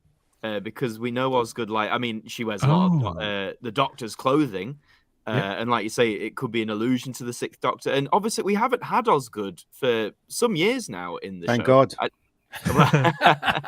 That's fair. But I know she got a mention, didn't she, in one of, I think, was it when Kate's house blew up and she said, Osgood, I'm going off-grid or something. Yes. So she was mentioned off screen, but and I have wondered why. I mean, I don't know. Maybe they did ask Ingrid Oliver, and she said no. I don't know why Osgood. She loves being attached to Doctor Who, doesn't she, Ingrid? And she does seem like a nice woman. Yeah, but the monitor. It's the monitor that gives it away. I mean, that's not an up-to-date monitor, is it? It looks like an 80s monitor. It depends what it's doing, though, doesn't it? I mean, it does seem to be at UNIT's new HQ. And if you look at tech, it depends. I find that when you look at tech like that, it depends on the environment that it's being used in. Whether it's it's not so much the screen as if the casing probably hides just a normal standard touch screen, but it's protecting the inner workings as if it could be on maybe a helicarrier, something like that. that maybe could take impact. It could be protecting the kit that's inside. I don't know if you look at the writing down at the bottom as well. It's very much 80s writing there. The on the computer. So I don't know. I think this is something. This is probably 80s. I don't know. I'm also drawn to the fact they've got a succulent there from IKEA in a little silver. Yeah. So I'm not really sure if there's anything much to be gleaned that's solid from that picture, but that was the very first one there. So could that be Mel's desk? Could it be Osgood's? It's possible. The more I think about it, Adam, I think it's possible. I think it's likely that Ingrid Oliver will be back on the show at some point, but we'll have to wait and see. This is the second picture that we've got. This looks like it's somewhere completely different, and we've got some sort of copper wiring. It looks like, and brass and dials and hard metal. And if you look closely though at the dial there, although this does look almost Victorian, Ian. When you look at the surface area, that could be Gallifreyan glyphs around the one washer. It does look there. like. Could this be part of the TARDIS? Could be. Yeah, in fact, I think it is, because look at the cracky paint in the background. Wasn't that part of the fixture of one of the set TARDISes? Yeah, I think it was Chris and David's TARDIS had that round the rim, if you like, had that, as you say, had that sort of cracked texture. So maybe it is an illusion. Do you know what I'd like to think? I like to think that the shooty Doctor goes into the TARDIS, the interior TARDIS that David Tennant had, and then doesn't like it, and then he goes visits all the other ones in the TARDIS and picks the most extravagant one. That's what I like to think. Maybe that's him just checking out. Oh, this is terrible. I want another TARDIS, or another interior of the TARDIS. Or Peter Harrington says that's wheel hubs, Ian, but Paul Flint says I doubt it's the TARDIS, but Dahlia says that's the TARDIS. Do you know what I'm thinking more than anything? It makes me think back to original Torchwood in Russell's day, how like they would collect alien artifacts. Oh yeah. And they would scavenge for stuff. And that almost to me looks like something that's been taken from a site and is like being kept for safekeeping. Could be right. Yeah, I like that. Dahlia says that it fits in with the next images. That's also the TARDIS console. So I don't know, but what made me think this has to be TARDIS related? The glyphs, they aren't quite the ones we're used to seeing, but I think they're too close not to be sort of Gallifreyan of some kind. And then of course I looked at the brand new sonic screwdriver, and there's a section in the midsection of that which is also, just as you said, Adam, it matches that kind of cracked porcelain look that we see. Said it. Adam didn't say it. It was me. Both of you. You're right. I mean, it does look like. I reckon it's part of the TARDIS. Because the TARDIS and the Sonic have, certainly in New Who, haven't they, Ian? They've been tired, design-wise, always been tired. Yeah. This is when it's effective, at any rate. Oh, yeah, in fact, we've got it here too, where Woodhouse122 says the cracked texture looks like something on the Eccleston and Tennant screwdrivers. That's something other people have picked up on as well. Yeah, so who knows? That could be part of this all-singing, all-dancing TARDIS that we've been promised for the last... God, that's been nearly a year as well since we first saw the pics from inside of that, isn't it? Strictly Doctor Who, yes. All singing, all dancing. Strictly. Yeah. I'm surprised there hasn't been a Strictly Doctor Who sort of special yet. That's coming. We got this one next. Now, this is a lot of rolls of paper with elastic bands around them and a clipboard with some writing on it, which says 20. It looks like a set of dates and the year 23. Oh, wow. And I don't know, but there's no names on there. Just lots of things about rotation, motion tests, friction tests, material fasting, and all other technical things I don't understand. Fraction simulation and some diagrams that they've craftily obscured from view. Any idea what this could be, Charlotte? No, but I'm just thinking, you said last time we looked at these, you mentioned a name for like back in time. The guy who created television. Oh, yeah, of course, yeah. 100 years ago, 2023, yeah. So this almost looks like it's from that same sort of bit of the episode to me. That would fit in, wouldn't it? Particularly with the bull clip as well.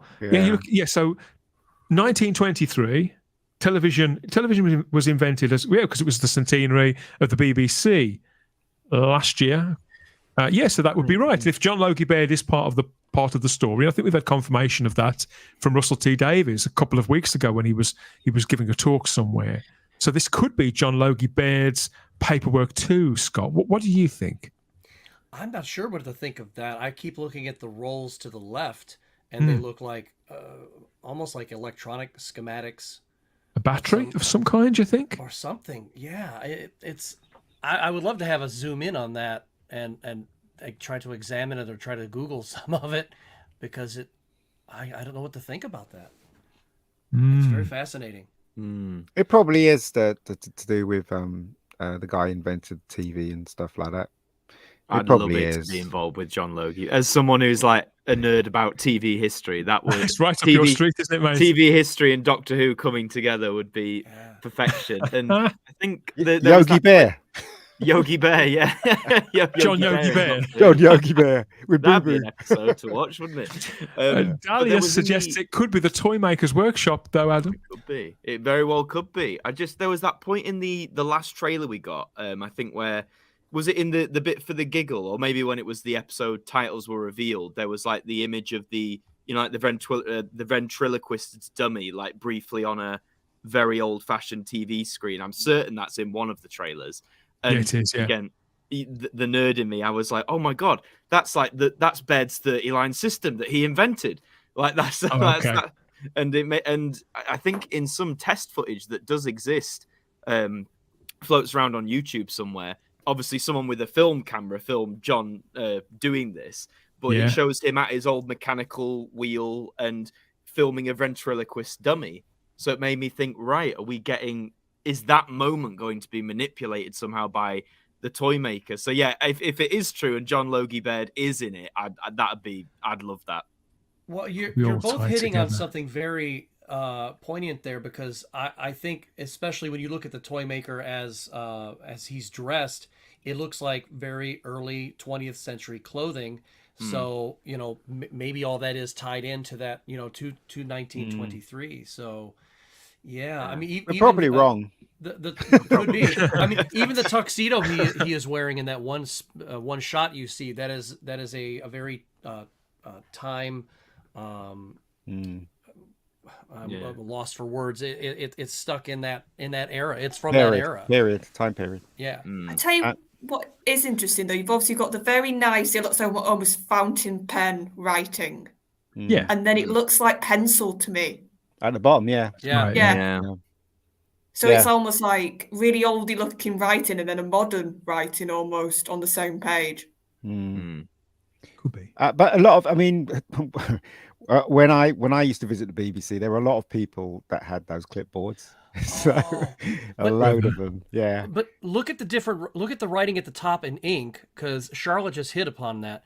Look at the ink writing, and then look at the pencil writing. It's two different. That's what I was thinking. If someone else has written it from the top and the bottom, it's not the same penmanship. You think that could be the Doctor's handwriting there at the bottom? Oh, who knows? Who knows? Yeah, I love stuff like this. I mean, you can tell the richness of the production design, as I think we said when we looked at the last set, and the fact that it's also so gold and sort of creased up too. I love all this stuff, and yeah, all this does is reassure me that the show has gone next level production wise. There's a caption with this too, but all it says is these tests have been happening awfully recently. So there's not much to see. There's another caption to the next picture too, but this is even smaller. It just says, it's just 3 words, and it says boo. And we've got a cuddly toy there. I'm trying to work out if that's a set of cuddly toys, or if that's a child's head. It's as a child is cuddling the toy from a certain angle. But that is looks like one of the characters from the old Monster Munch adverts. Do you remember, Ian, the crisp adverts from the 70s? Yeah, but this is obviously a scene from one of the David Tennant's when that stupid beep, the meep was hiding. That's just right. copied up from ET, didn't they? So yeah, it's obvious that's where that's from. So there you go. It's mystery solved. Pretty simple, isn't it, that one? But so colourful, though, isn't it, Scott? I mean, I know you like your collectibles. Would you have anything like this on your shelf? I do have. I think it's called a koosh ball, and it's very colorful like that. But to the direct left of it, that doesn't look like a toy.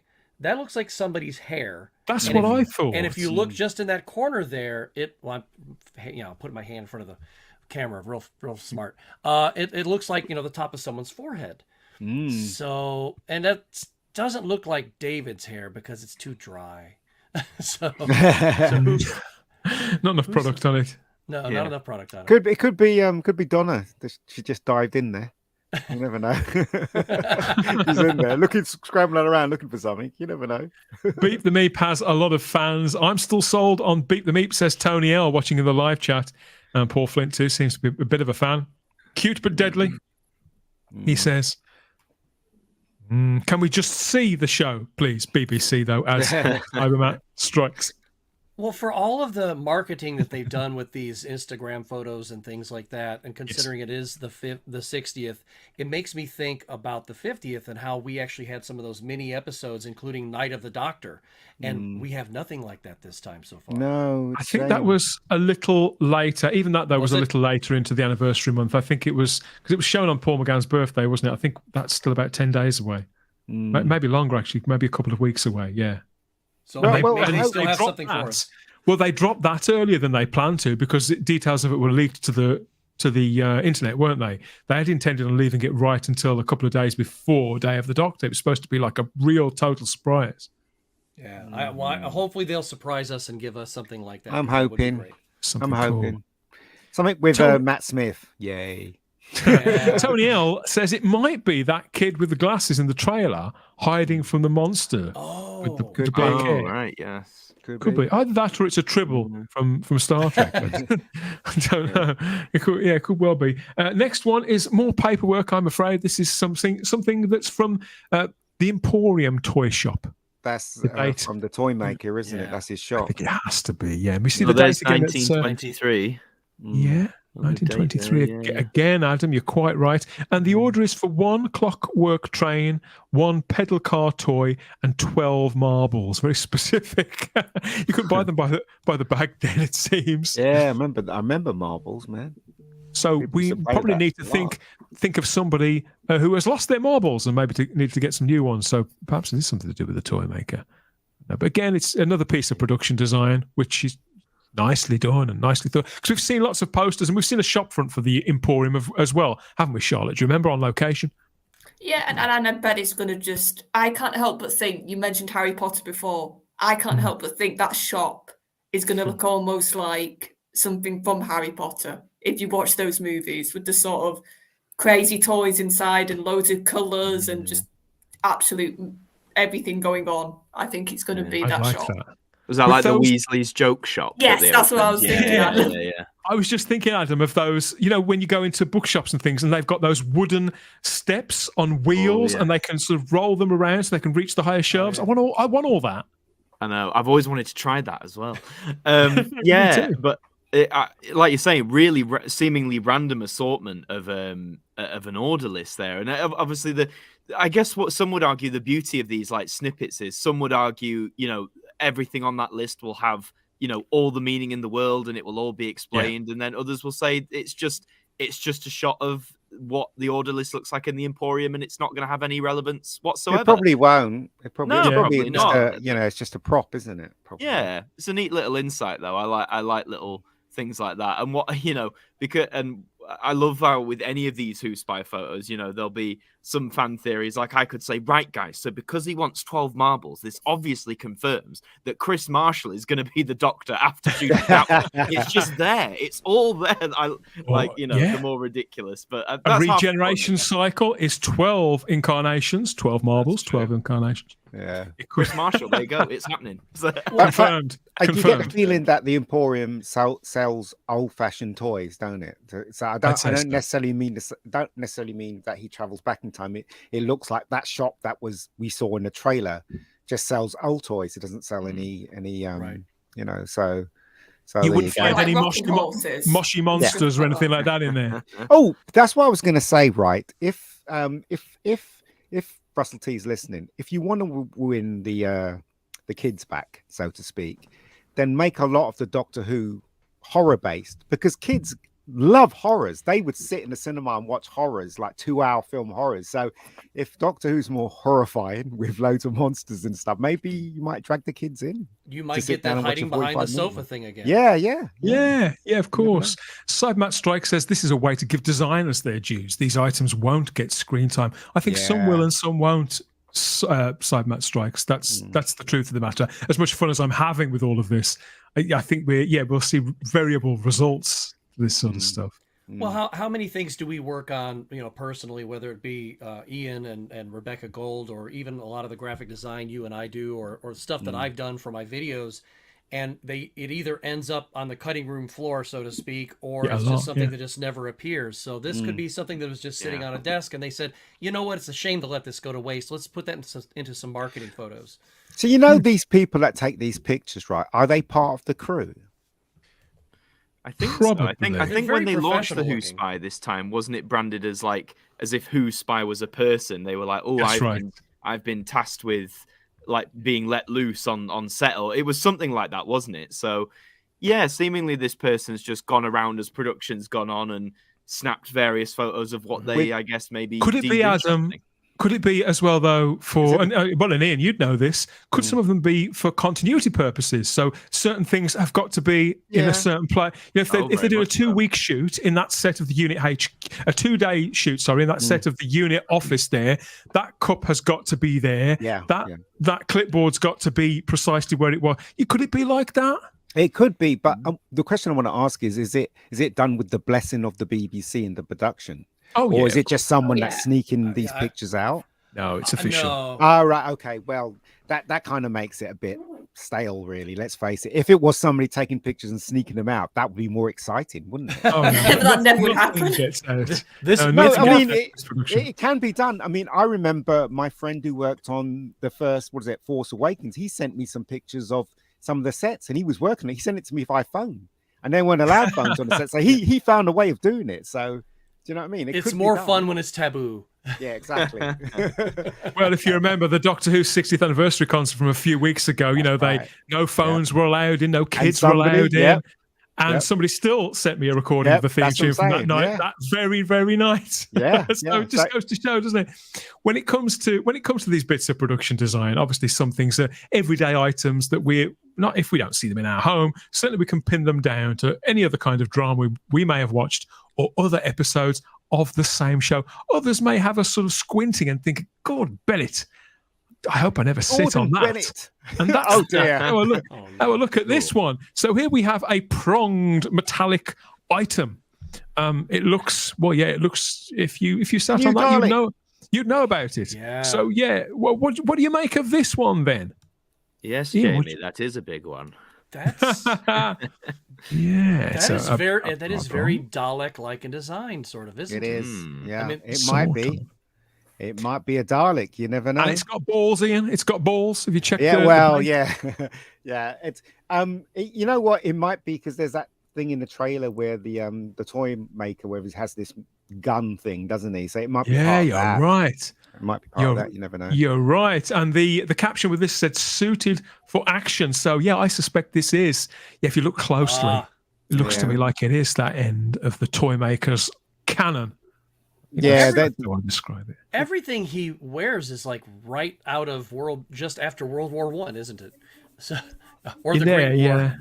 Got the flying goggles and the knee length, the knee high leather boots. Yeah. You're right. Yeah. You're right, actually, Scott. And sort of tan trousers. Yeah. Nice stuff. Being, isn't he? So he can do anything. At least he's stylish. So. Yeah. Lord Thoth asks, does that make this episode canon? Several for that too. Mark Milford points out that a lot of these pictures too are great content for an Art of Doctor Who book. I'd love to think we'll get some sort of Art of book for this entire production for all 3 episodes. That would be fantastic. Wouldn't Ouch, says Peter Harrington in. I think he's just winced at the thought of accidentally coming down both cheeks. We've got a comment here from Tony L who says, same as you, Ian, a friend of mine sent me a picture of one of those aliens from Force Awakens whilst they were working on the film set right to my mobile phone. So we are everywhere. The geeks are everywhere, tucked away on these productions. Yeah. So this is I really like this. I mean, it's that scene, with the toy maker Ian. You're quite right. That was one of the scenes in a great trailer that really stood out. So I think we can safely say that one has been identified. Yeah. Did you enjoy the trailer itself, Adam, that we got a few weeks ago? Because I think when we spoke to you last, we were still waiting on that, weren't we? So did that take your breath away too, the way it did ours? Yeah, it just made me even more excited for what's to come, as I think it did for a lot of people. I mean, more so towards the end, like the clips of, David Tennant, shouting and screaming, and you sort of think, oh, what's the context for this? What's so horribly happened that that he's reached that point? One of my best friends who watches Doctor Who as well, he wrote the most funny thing in our group chat. This was just after the trailer dropped and everyone was watching it. And he put, my God, man, he's like, something about David Tennant screaming just makes me want to go to war for him. I was like, yeah, you know what? When he's, even in his run as the 10th Doctor, whenever he's doing those like shouty screaming things, you are like, yeah, I'm with you. Let's do it. But there's so much conviction plastered over the man's face. I think when you take bits out of some of those scenes, it can look a little like he's right on the cusp of overacting. But I think the beauty of David Tennant, what he does really, really well, is gets us to invest completely in what he's doing and what he needs to accomplish and those stakes. So that if you watch the entire thing, rather than just take a bit out and think, oh, look at the face he's pulling there. When you watch the entire thing, you totally believe that these stakes are as high as they could possibly be because he's a great actor and he's so fantastic in this role. Absolutely. Talking about excitement, I think this guy is getting far too much excitement for anybody who's getting paid. This was the next one. This looks like, I think we could tell this. It has to be a unit troop, doesn't it? Going into action. Yeah, we can see the badge on the guy in the background as well. I believe one of these homes could be the home of former and future companion Charlotte. What do you think? Does that look familiar to you? Yeah, the front of the houses make me think of Donna's family's house, and we do know they get raided by the looks of it in the trailer. Yeah. So I played to that extra though, because he saw that camera. He was like, "I'm gonna milk this for everything it's worth." Saw his moment, did he, Adam? Do you know what? I've done extra work, and they do say, like, obviously it's not a definite guarantee for anything bigger, but they say, hey, if there's an opportunity to, put yourself front and center, do it. So fair play to this geezer for. Well, if he has a line, he gets paid more, doesn't he? He certainly does. Maybe he will have a line. We don't know, but if he does, you best believe that line will have the most investment you'll have ever heard in it. Ouch! I wonder whether you tried that line on the costume girl there. Well, it's true, isn't it? There's the makeup girl, which is further down, and this is the costume girl, I think. The makeup girl's got a little sachet with all the makeup stuff on there. Is it possible? I mean, because I remember seeing a rumor. I think it was something you posted, Dan, about Harriet Jones. Was it Is that her name? Harriet Jones? The ex-prime minister. Wilson's character. That she may have escaped the Daleks somehow. I mean, is it maybe where she's hiding out now? Who knows? I could be talking out of my hat. So. I don't. If it was anybody but Russell T Davies, I'd say that was impossible. But I think he is quite sentimental regarding his characters. Mm-hmm. He loved Harriet Jones, didn't he? And why did he kill her though? If he liked her so much, I really liked the character. I don't think that Russell believed he would ever come back to the showrunner's role. Certainly, I don't think this was ever on his mind. So he cleared the deck. I mean, what do you think, Adam? Is it possible we could see a few surprises and characters that we thought were dead come back? Do a Cindy Beale? Do a Cindy Beale. I think Doctor Who certainly has more leverage to do that than EastEnders ever did. But yeah, I mean, anything's possible. I mean, even though she didn't die, for years, lots of us thought, oh well, Donna can't come back for the reasons that were set up. Not saying it was impossible, but a lot of people I talked to were like, oh well, we'll never see Donna again in the show in the way that she was, and yet here she is by some hook or by crook. So Harriet Jones, yeah, I mean, because from memory, I think that shot, it's when they're watching her on the monitors. You see the Daleks, and I'm almost fairly certain you see the ray from the Dalek, leave the gun. But you don't see it hit her. Exactly, you don't see it because then the camera cuts out. So what I think is she was saved at the last minute by Chris Marshall playing the 16th Doctor, and that is how you're going to. Well, but if she initiated her own subwave network, I love your commitment. Yeah. Oh, yeah. Absolutely. And that would be great. The 16th Doctor saves.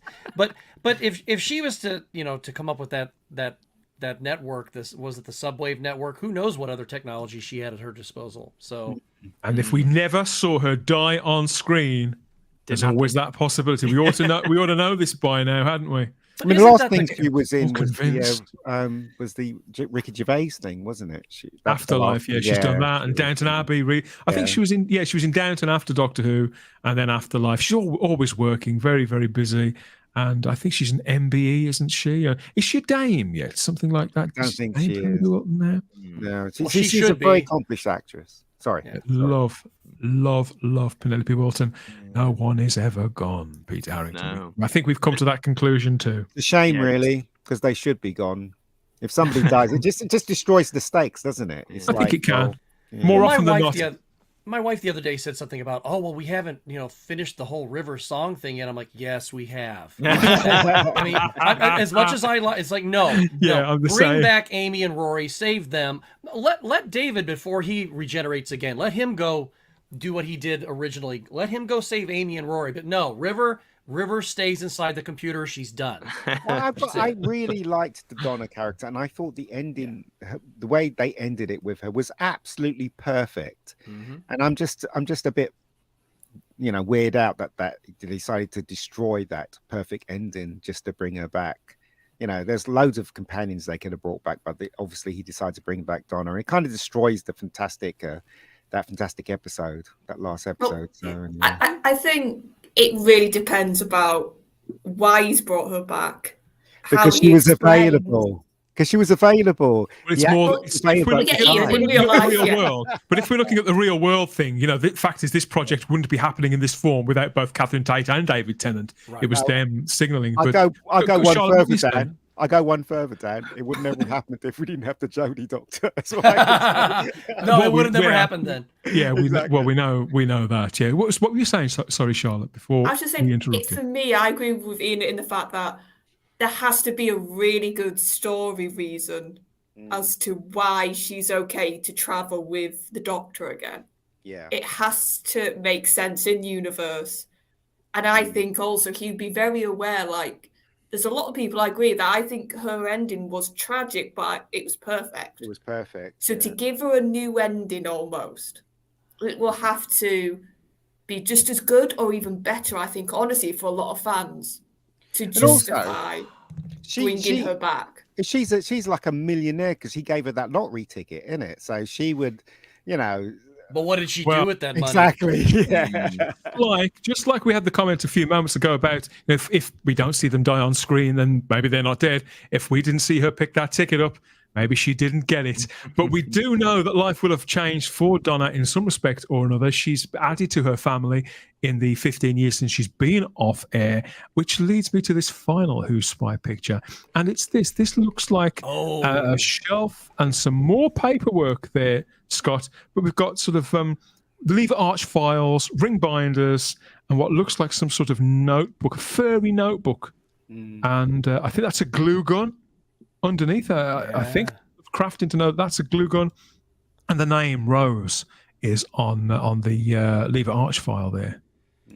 Well, and of course, the first Rose we go to is not Donna's daughter. It's of course our companion Rose Tyler, but they can't be talking about Rose Tyler there. But then I see that it says design concepts, and I'm like, design concepts, huh? I mean, perhaps Rose is a designer of some kind. Maybe. Yeah.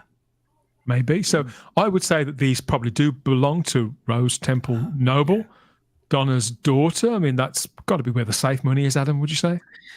Yeah, I think so. I mean, at first I thought maybe it's like, because it's not on like a neatly organized shelf as such. It's sort of been thrown in with a bunch of other stuff. It made me think, just because I know I have something similar, like with it sounds really silly, but like my old schoolwork, from primary school, at the end of each year, we'd always have it like, bound up in a folder like that.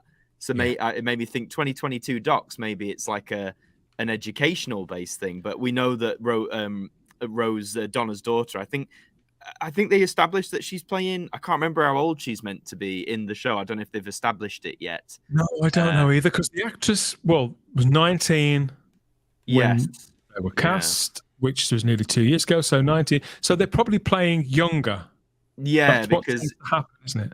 yeah, because if we're going with continuity in in the show, and it's been about where did we leave off? Because we were always in the RTD era 1 year ahead, weren't we? After the 12-month thing. So did he leave Donna in 2010? If I'm getting dates right, 2009, 2010. And if this is taking place in now present day, 2023, it doesn't leave much time. But who knows? Maybe that'll be elaborated on. But yeah, it made me think more of an educational thing at first. But then, like you said, Scott, the whole like design concepts, that's what made me think, as you did, like, okay, maybe she is a designer of some kind. Right. Like what?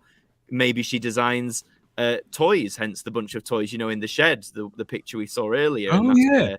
Beep the Meep hides out. Maybe not though, because a shed. What the stickers? Because we've got two different kinds of stickers on the different folders. Maybe one could be, different kind of toy, rubber toy, cuddly toy. Yeah, maybe. And it is definitely messy. So I mean, it's not exact. She's obviously not an accountant. It's got to be a woman. So, Don't cancel me. Don't cancel me. No, because I mean, I like to pretend that I'm very organized, but as much stuff as I have around here, no, my desk is always a mess. So, we've got Tony L says here, Scott, maybe Rose is the designer of the cuddly toys. Peter Harrington says, I still use ring binders because you can't delete them. That's very true.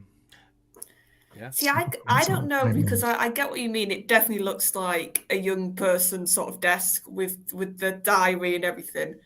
But the fact that it's known as docs, to me, that sounds more like something an adult would put on a folder. And with the date. And I think somebody just said in classic 80s fanboy, how do we know that Rose isn't Donna's adopted daughter? Right. Or stepdaughter, because we don't know. I hadn't thought of that. We don't know what her husband's status was before they married. So, yeah, and I'm just thinking, could it be docs for an adoption? That was my thought, honestly. Or could it not be documents at all? Could be doctors. Ooh, that's cryptic. I like that. Ooh. Stoking that fire, Dan. I like it. I'm just giving myself a shiver as I it could be. Is it documents? You cheeky host, you. Is it doctors? Instagram and Twitter at Type40 Doctor Who with your answers for that. What do you think is tucked away inside that lever arch file or that ring binder? What's Rose up to? And what's the backstory of this character? I think we've come up with, that would definitely explain the time jump. I'd forgotten about that, Adam, because they were a year ahead. But even so, that does push it a little bit. Yeah, and Rose does look older than 15. I think we're not at the age now where you could have sort of 30-year-old actors playing school kids. I think you just can't get away with that anymore. Yeah, it's not Power Rangers, is it? So no. You know what the bad luck that Donna's always had with men? Do you think that, the husband saw the ticket, said, let's go get a quick divorce and stole the money? Mark Milford asks, is there a chance the entire story is an illusion of the Toymaker? There's a chance the entire Jodie Whittaker era is an illusion of the Toymaker, Mark. Anything is absolutely possible with this. I think that's why I'm so excited by it, Charlotte. The fact that this really does open everything up. None of us can possibly know where the story can go. I don't actually think there are any actual clues out there, because I think Russell's not historically that kind of writer anyway. I think we've just got to be along for the ride, sort of. I think he might be putting out not clues per se, but little like, have a think about this. From my memory, he did that a lot the first time round. He would just put something out on purpose so the fans could debate it. And I just think, honestly, this is what a lot of this is. It's just in getting conversation going. I don't think BBC would allow them to basically, get rid of, with the Toymaker, get rid of the Jodie era. I don't think the BBC will allow it, to tell you the truth. But there you go. But I do think that the Toymaker has made Ncuti into David Tennant, and there's not going to be a next regeneration. It was just a. He's interfered somewhere. Yeah, and then at the ending, he's going to reveal him and say, you're not the what is it, the 10th Doctor, you are this person, and suddenly he's Shooty. Because that, you know, that scene where he goes, what the hell is going on? That bit, he's wearing David Tennant's clothes, so he's either regenerated or he was never David Tennant in the first place. It was the toy maker's doing. I don't know. You devil. We've got a comment here from Michael Scott. He's got an extension of a point that we were talking about a moment ago. Rose designs soft toys and sells them on eBay, and that's why Donna is carrying all those boxes that we know about at the beginning. Maybe. That's a very good point. Yeah. Have to do the post. Yeah. Oh, she's working for Amazon. Possibilities are endless. It is spooky, but we've tried to figure out. We've tried to get on the case, crack some codes, and pick up some of those clues about what could be happening. Where I think we've come to the conclusion between us that we either don't know anything and don't really want to know. We don't know. A lot of this is about the weight. We can guess all day long, but we're never going to know the true answer until we see them. And that's right. You know, of course, that meta crisis thing is going to come in with Donna. So, you know, I don't know if I can save you this time. You know, I think Donna has it built into herself that she saves herself. I think that's what I think. I think somehow something's going to happen, and maybe Shooty just is born from her, and that's how we end up with Shooty the Doctor and the 15th, you know, the 14th and 15th Doctor living, you know, at the same time. And then Donna is still there as well, but she'll be okay. Fan, just like Simon would say, you sound like a fan.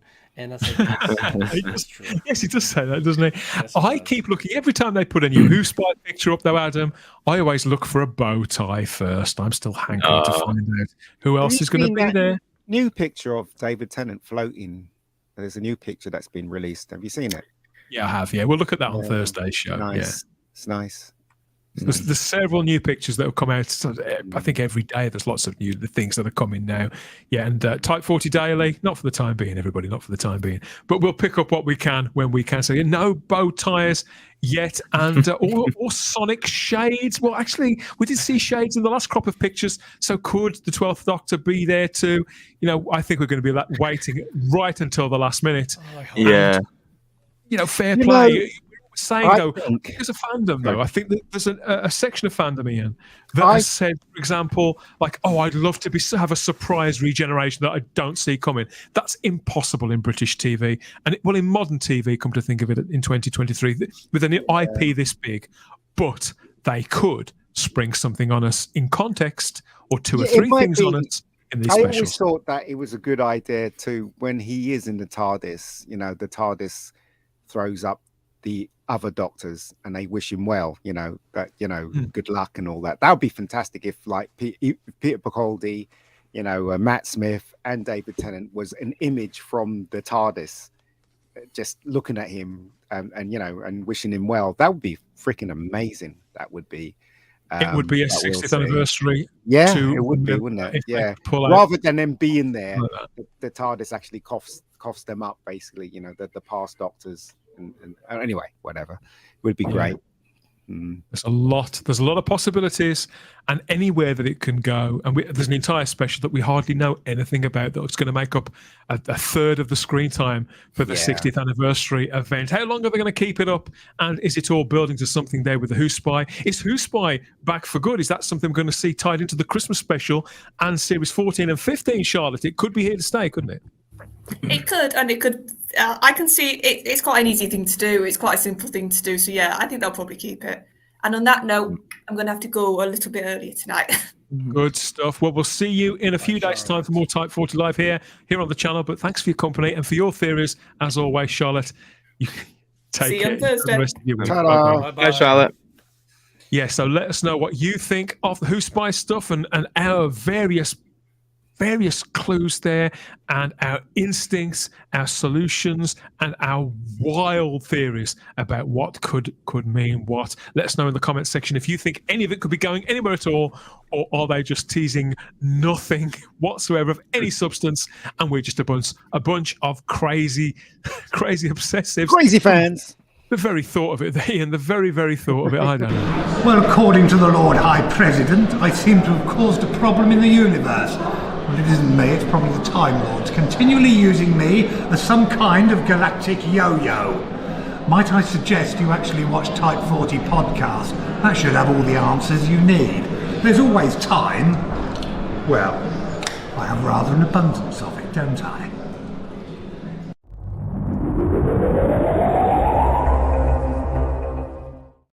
Oh, somebody's got to do a deep fake with that guy. They really have to. Oh, he's so good. He's so good. It's crazy, isn't it? Sorry, carry on. Yeah, fabulous stuff. As ever, we're rounding things off with one last look at the view screen, our regular eye into the temporal schism in search of the prettiest pictures from out there in the Whovians, Ian. So if you are an artist, a fan artist, or you know a fan artist that you think ought to be on our radar and up on the view screen, please let us know where to find them, who they are, and what they do. We'd love to know and get their work up on screen and show it to as many other fans as we possibly can. Maybe even get them on the show as well. That's what we like to do in this portion of the show.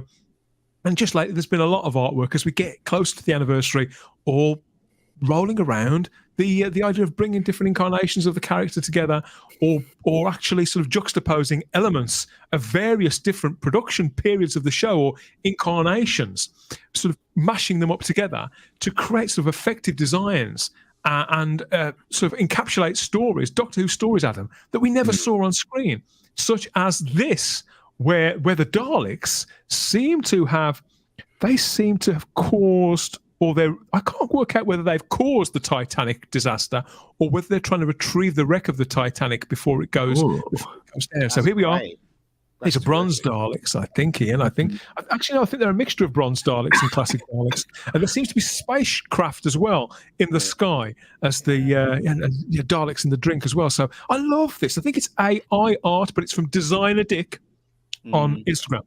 It's a shame the Dalek it's too big. The one on the actual boat itself. That's a huge Dalek. Yeah, he's a little too big. Yeah. I just thought of that. So do you think it's AI, Scott? It kind of looks like it to me, yeah.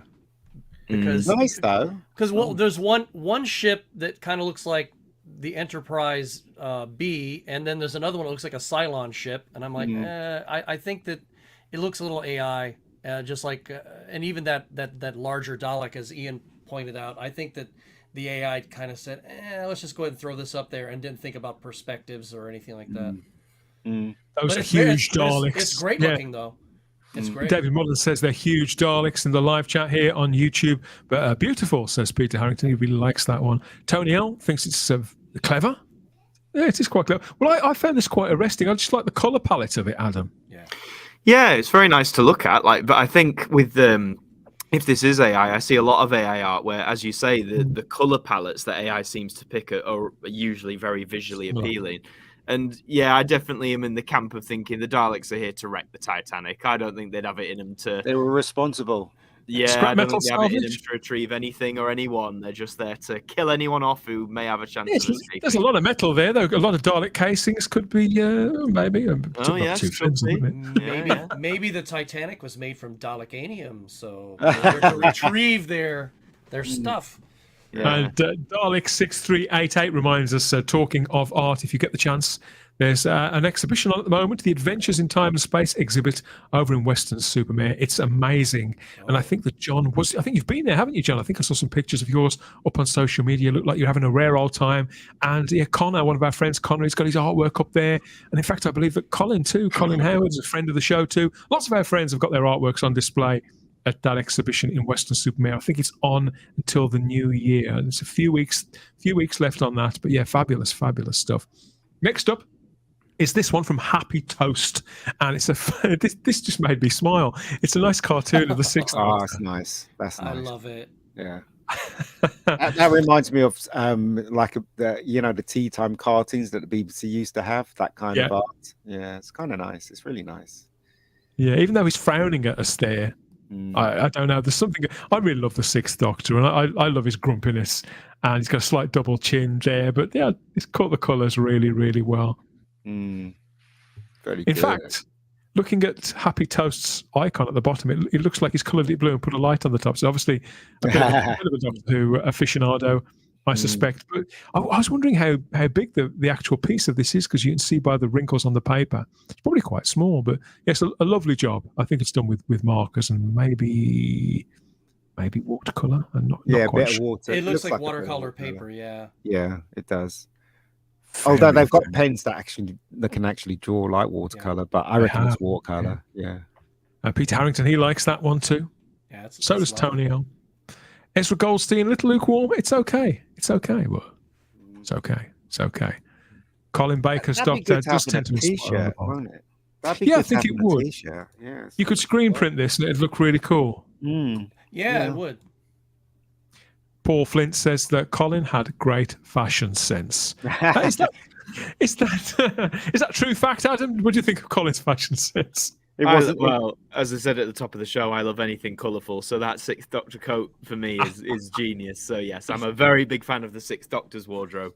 He wasn't his choice, though, was it? It wasn't Colin Baker's choice. No, it wasn't his choice. I think it seems in later years or like later interviews, I think he's softened towards the coat. I still think if you ask him, he'd probably say, "Oh yeah, I would have wanted something else." But I think he's softened to it over time because it is.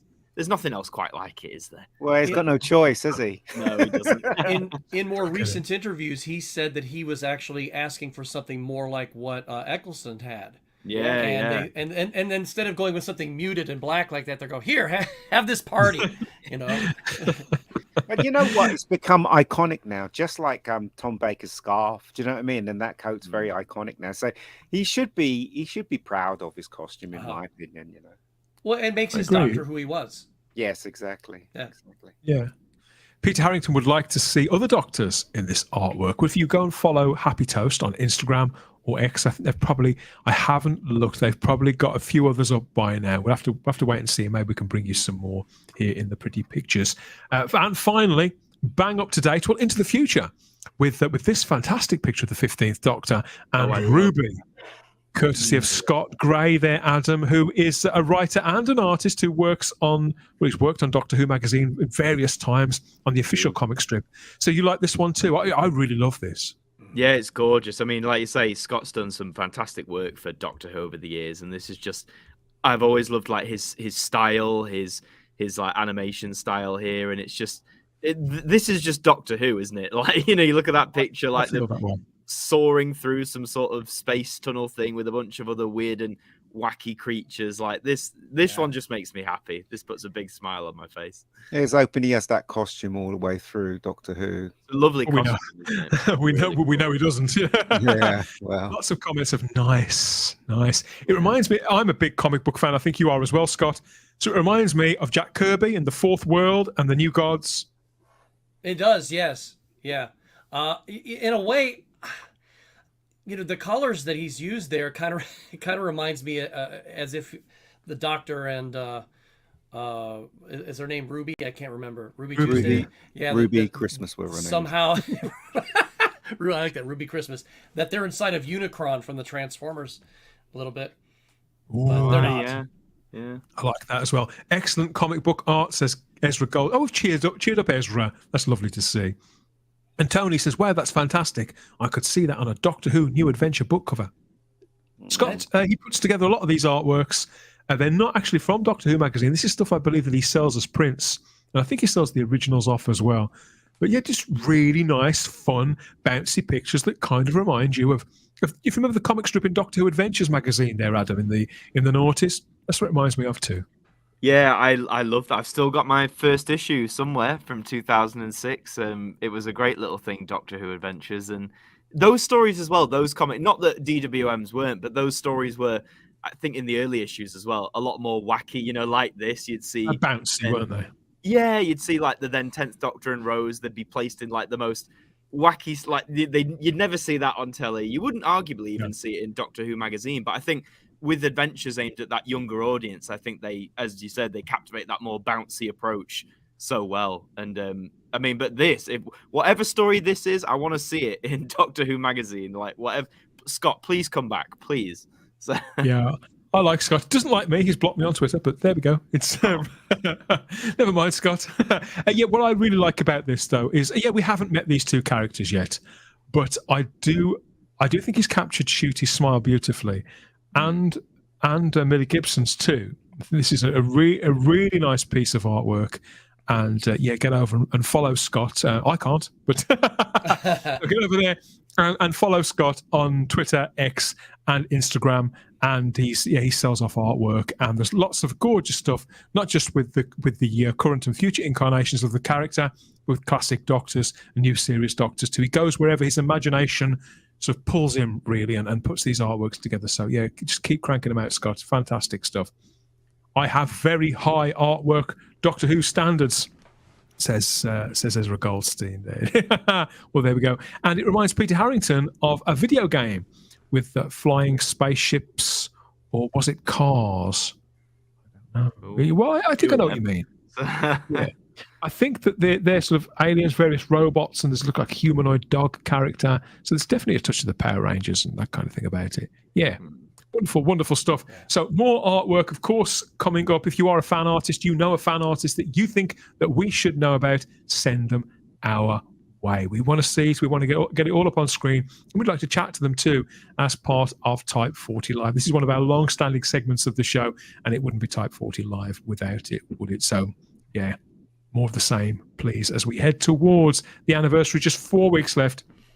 It's going to be so much to talk about. I have no doubt whatsoever.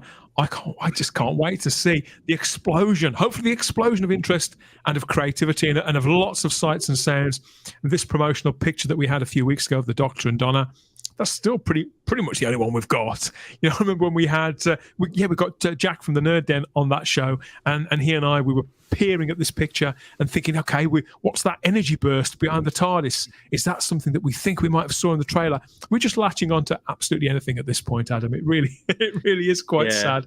That's what we've done, and it's what we've always done, and it's what we'll continue to do in the true spirit of fandom. Latch on to anything and everything. Yeah. I think it's what the appreciation of it's definitely all about. Yeah. Let us know what you think of all of that, of the fan art there. Don't forget to go and look up Happy Toast and Scott Gray. And what was his name? Designer Dick. I know. That sounds like something else entirely. Go and look them up on Instagram and Twitter and everywhere else, DeviantArt, and tell them that Type 40 Live sent you. And if you do know any fan artists, or if you are a fan artist, you want to see your work up on screen, then you know what to do. Get in touch with us here at Type 40.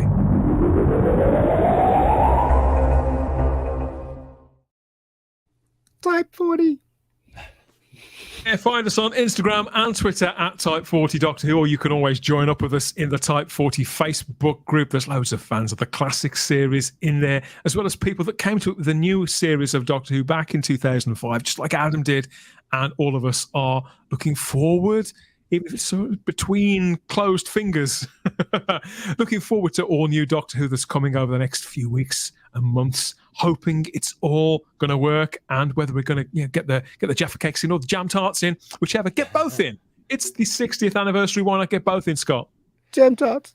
I'm going to watch the 50th again tonight. I think I have it on Blu-ray. Man, watch the new version. Then you make stir something. Yeah, The new you version. mentioned something about the new version. I wonder The where new I can version's watch that. great. They got the new season music 20 in box there. set. Oh yeah, man. Seriously, Very watch good. that one if you've got it. I do have my my 5 Doctors on VHS. I could watch that too. Oh, I do have a working VHS player. All right. So. A few more comments here in the live chat before we shoot off. And we've got 4 weeks. 4 weeks. Halloween and bonfire night, toffee apples and rockets. Yippee! So is that your second childhood, Peter? Oh, that's lovely to read. Get out there and pull a cracker. And no, that's not right, is it? Grab a sparkler. Do whatever sparkler. Sparkler. Bennett's in the live chat on YouTube and says, I can't wait. I think we're in for something special with these 3 episodes, and how amazing that they've started Shooty's second series today. It is indeed. That takes us full circle right to the top of the show. I love it when it comes together. It almost makes it seem like there's a shape to the show, and it's all planned. Yeah, just close the circle like that. Somebody has a plan. Yeah. They do. Hannibal Smith usually has a plan. Sorry. Paul Flint is suggesting, Scott, that you go and watch Power of the Doctor, but oh God, no. And that he loves Sacha Dhawan. I love Sacha Dhawan as well. I only wish good things for him and great future jobs. We talked about Sacha a couple of weeks on the show, actually. A couple of weeks ago. Hoping they cast him as the Doctor. He would be brilliant Doctor. I've been saying for nearly 10 years he'd be a great Doctor, Ian, right since he played Waris Hussein in Adventure in Space of Time. But sadly now he's been the Master. I don't think it's ever going to happen. But yeah, you never know. I mean, Peter Capaldi played someone else in Doctor Who, and he became the Doctor. So you never know. You never know. You never know. You never know. We'll see if we can find out the answers together here at Type 40 Live. More to come later on in the week. As ever, same time and space. Please like the video, subscribe to the channel, check you're still subscribed, and hit the cloister bell. That's most important of all. If you are subscribed, hit the bell so you get the notifications about when the next show is dropping. As we get closer to the anniversary and they tell us the bloody date, Adam, then we could change up our schedule depending on what's going to happen and when. So stay tuned. Make sure you're in the know and hit the cloister bell to get all those notifications. Adam, what's going on? So tell people again, let's have a plug for your channels, your various projects. Where can people find you and discover more about what you do and what you talk about on YouTube?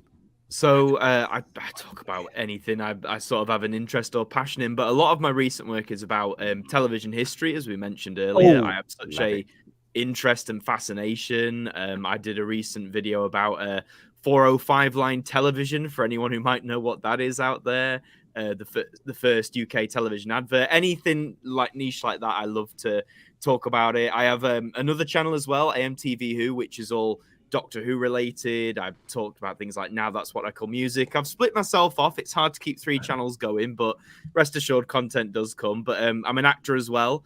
And if you'd like to catch me in a pantomime this year, I'll be part of the senior ensemble, as well as understudy for 2 characters, including the pantomime dame, at the Cass Theatre in Doncaster, all throughout December. So if you like panto and you're near Donny, then you can come and give us a watch. But yeah, that's me in a very brief nutshell.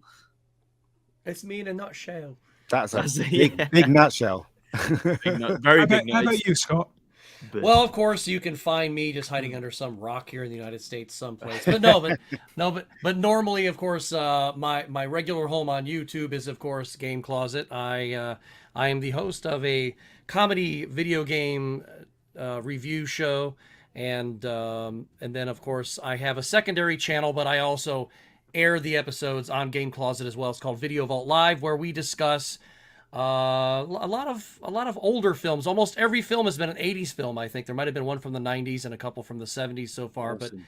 But you know, it doesn't have to be that old. It's just the stuff that everybody loves. You're never going to see me bring up like Ishtar. So I'm never going to bring that movie up. Although I think it'd be fun. But we would like to do a bad movie night. So we're thinking about maybe Plan 9 from Outer Space or something like that one day. That's a very bad and of course Dan joined us for Roadhouse a couple of months back, and that was a good time. Yeah. We'll have to get Ian on there some night too. Oh yeah, I love it. We'll get the both of you on at the same time. That'd be brilliant. Mm-hmm. That'd be great. Yeah, but that's don't do that. Don't do that. No. Thanks, Dan. Well, as ever, Scott, I hope we can have you back on sometime in the next 6-7 weeks as the anniversary gets a little bit closer, and get your reactions to all of this when it finally appears. But thanks for spending the last couple of hours with us. As always, it's been a joy. Great to catch up. Adam, same to you. Love to have you back on again. I know you're a busy guy. If you're not making content, traveling up and down the country and in Panto too, very, very exciting stuff. By all means, come back at some point in the future. It'd be great. I'd love to. Thank you so much again for having me on for a second time. It's been lovely. There we are. And so follow these 2 guys and their various channels and their various times and places. And get all that into your life. And keep the comments coming, everybody. Everything we've talked about on this edition of the show. Get stalking. Everything we've talked about on this edition of the show. We want to have your thoughts on all those Who Spy pictures and our various clues that we think we've sussed out some things there, some nuggets. But what do you think? That's more important than our ramblings. Let us know in the comments section there. And then, of course, there was David Bradley on Strictly Come Dancing. Why? Why has there never been a Strictly Doctor Who special? We should start the petition here and now. No. Send us your name, drop it in the comment section, and maybe we can get the ball rolling on that too. So yeah, there's all of that. And how did you mark 12 months of being Jodie free and that 12-month anniversary of the Power of the Doctor? We'd like that too. But yeah, keep it clean if you can. Can I ask a question of the people that are watching? Go on. It'd be really nice if you guys could send us pictures of your TARDIS and with your favorite biscuit together with the TARDIS. That'd be awesome if you guys could send us it. Because let's have your biscuits. Yeah, man.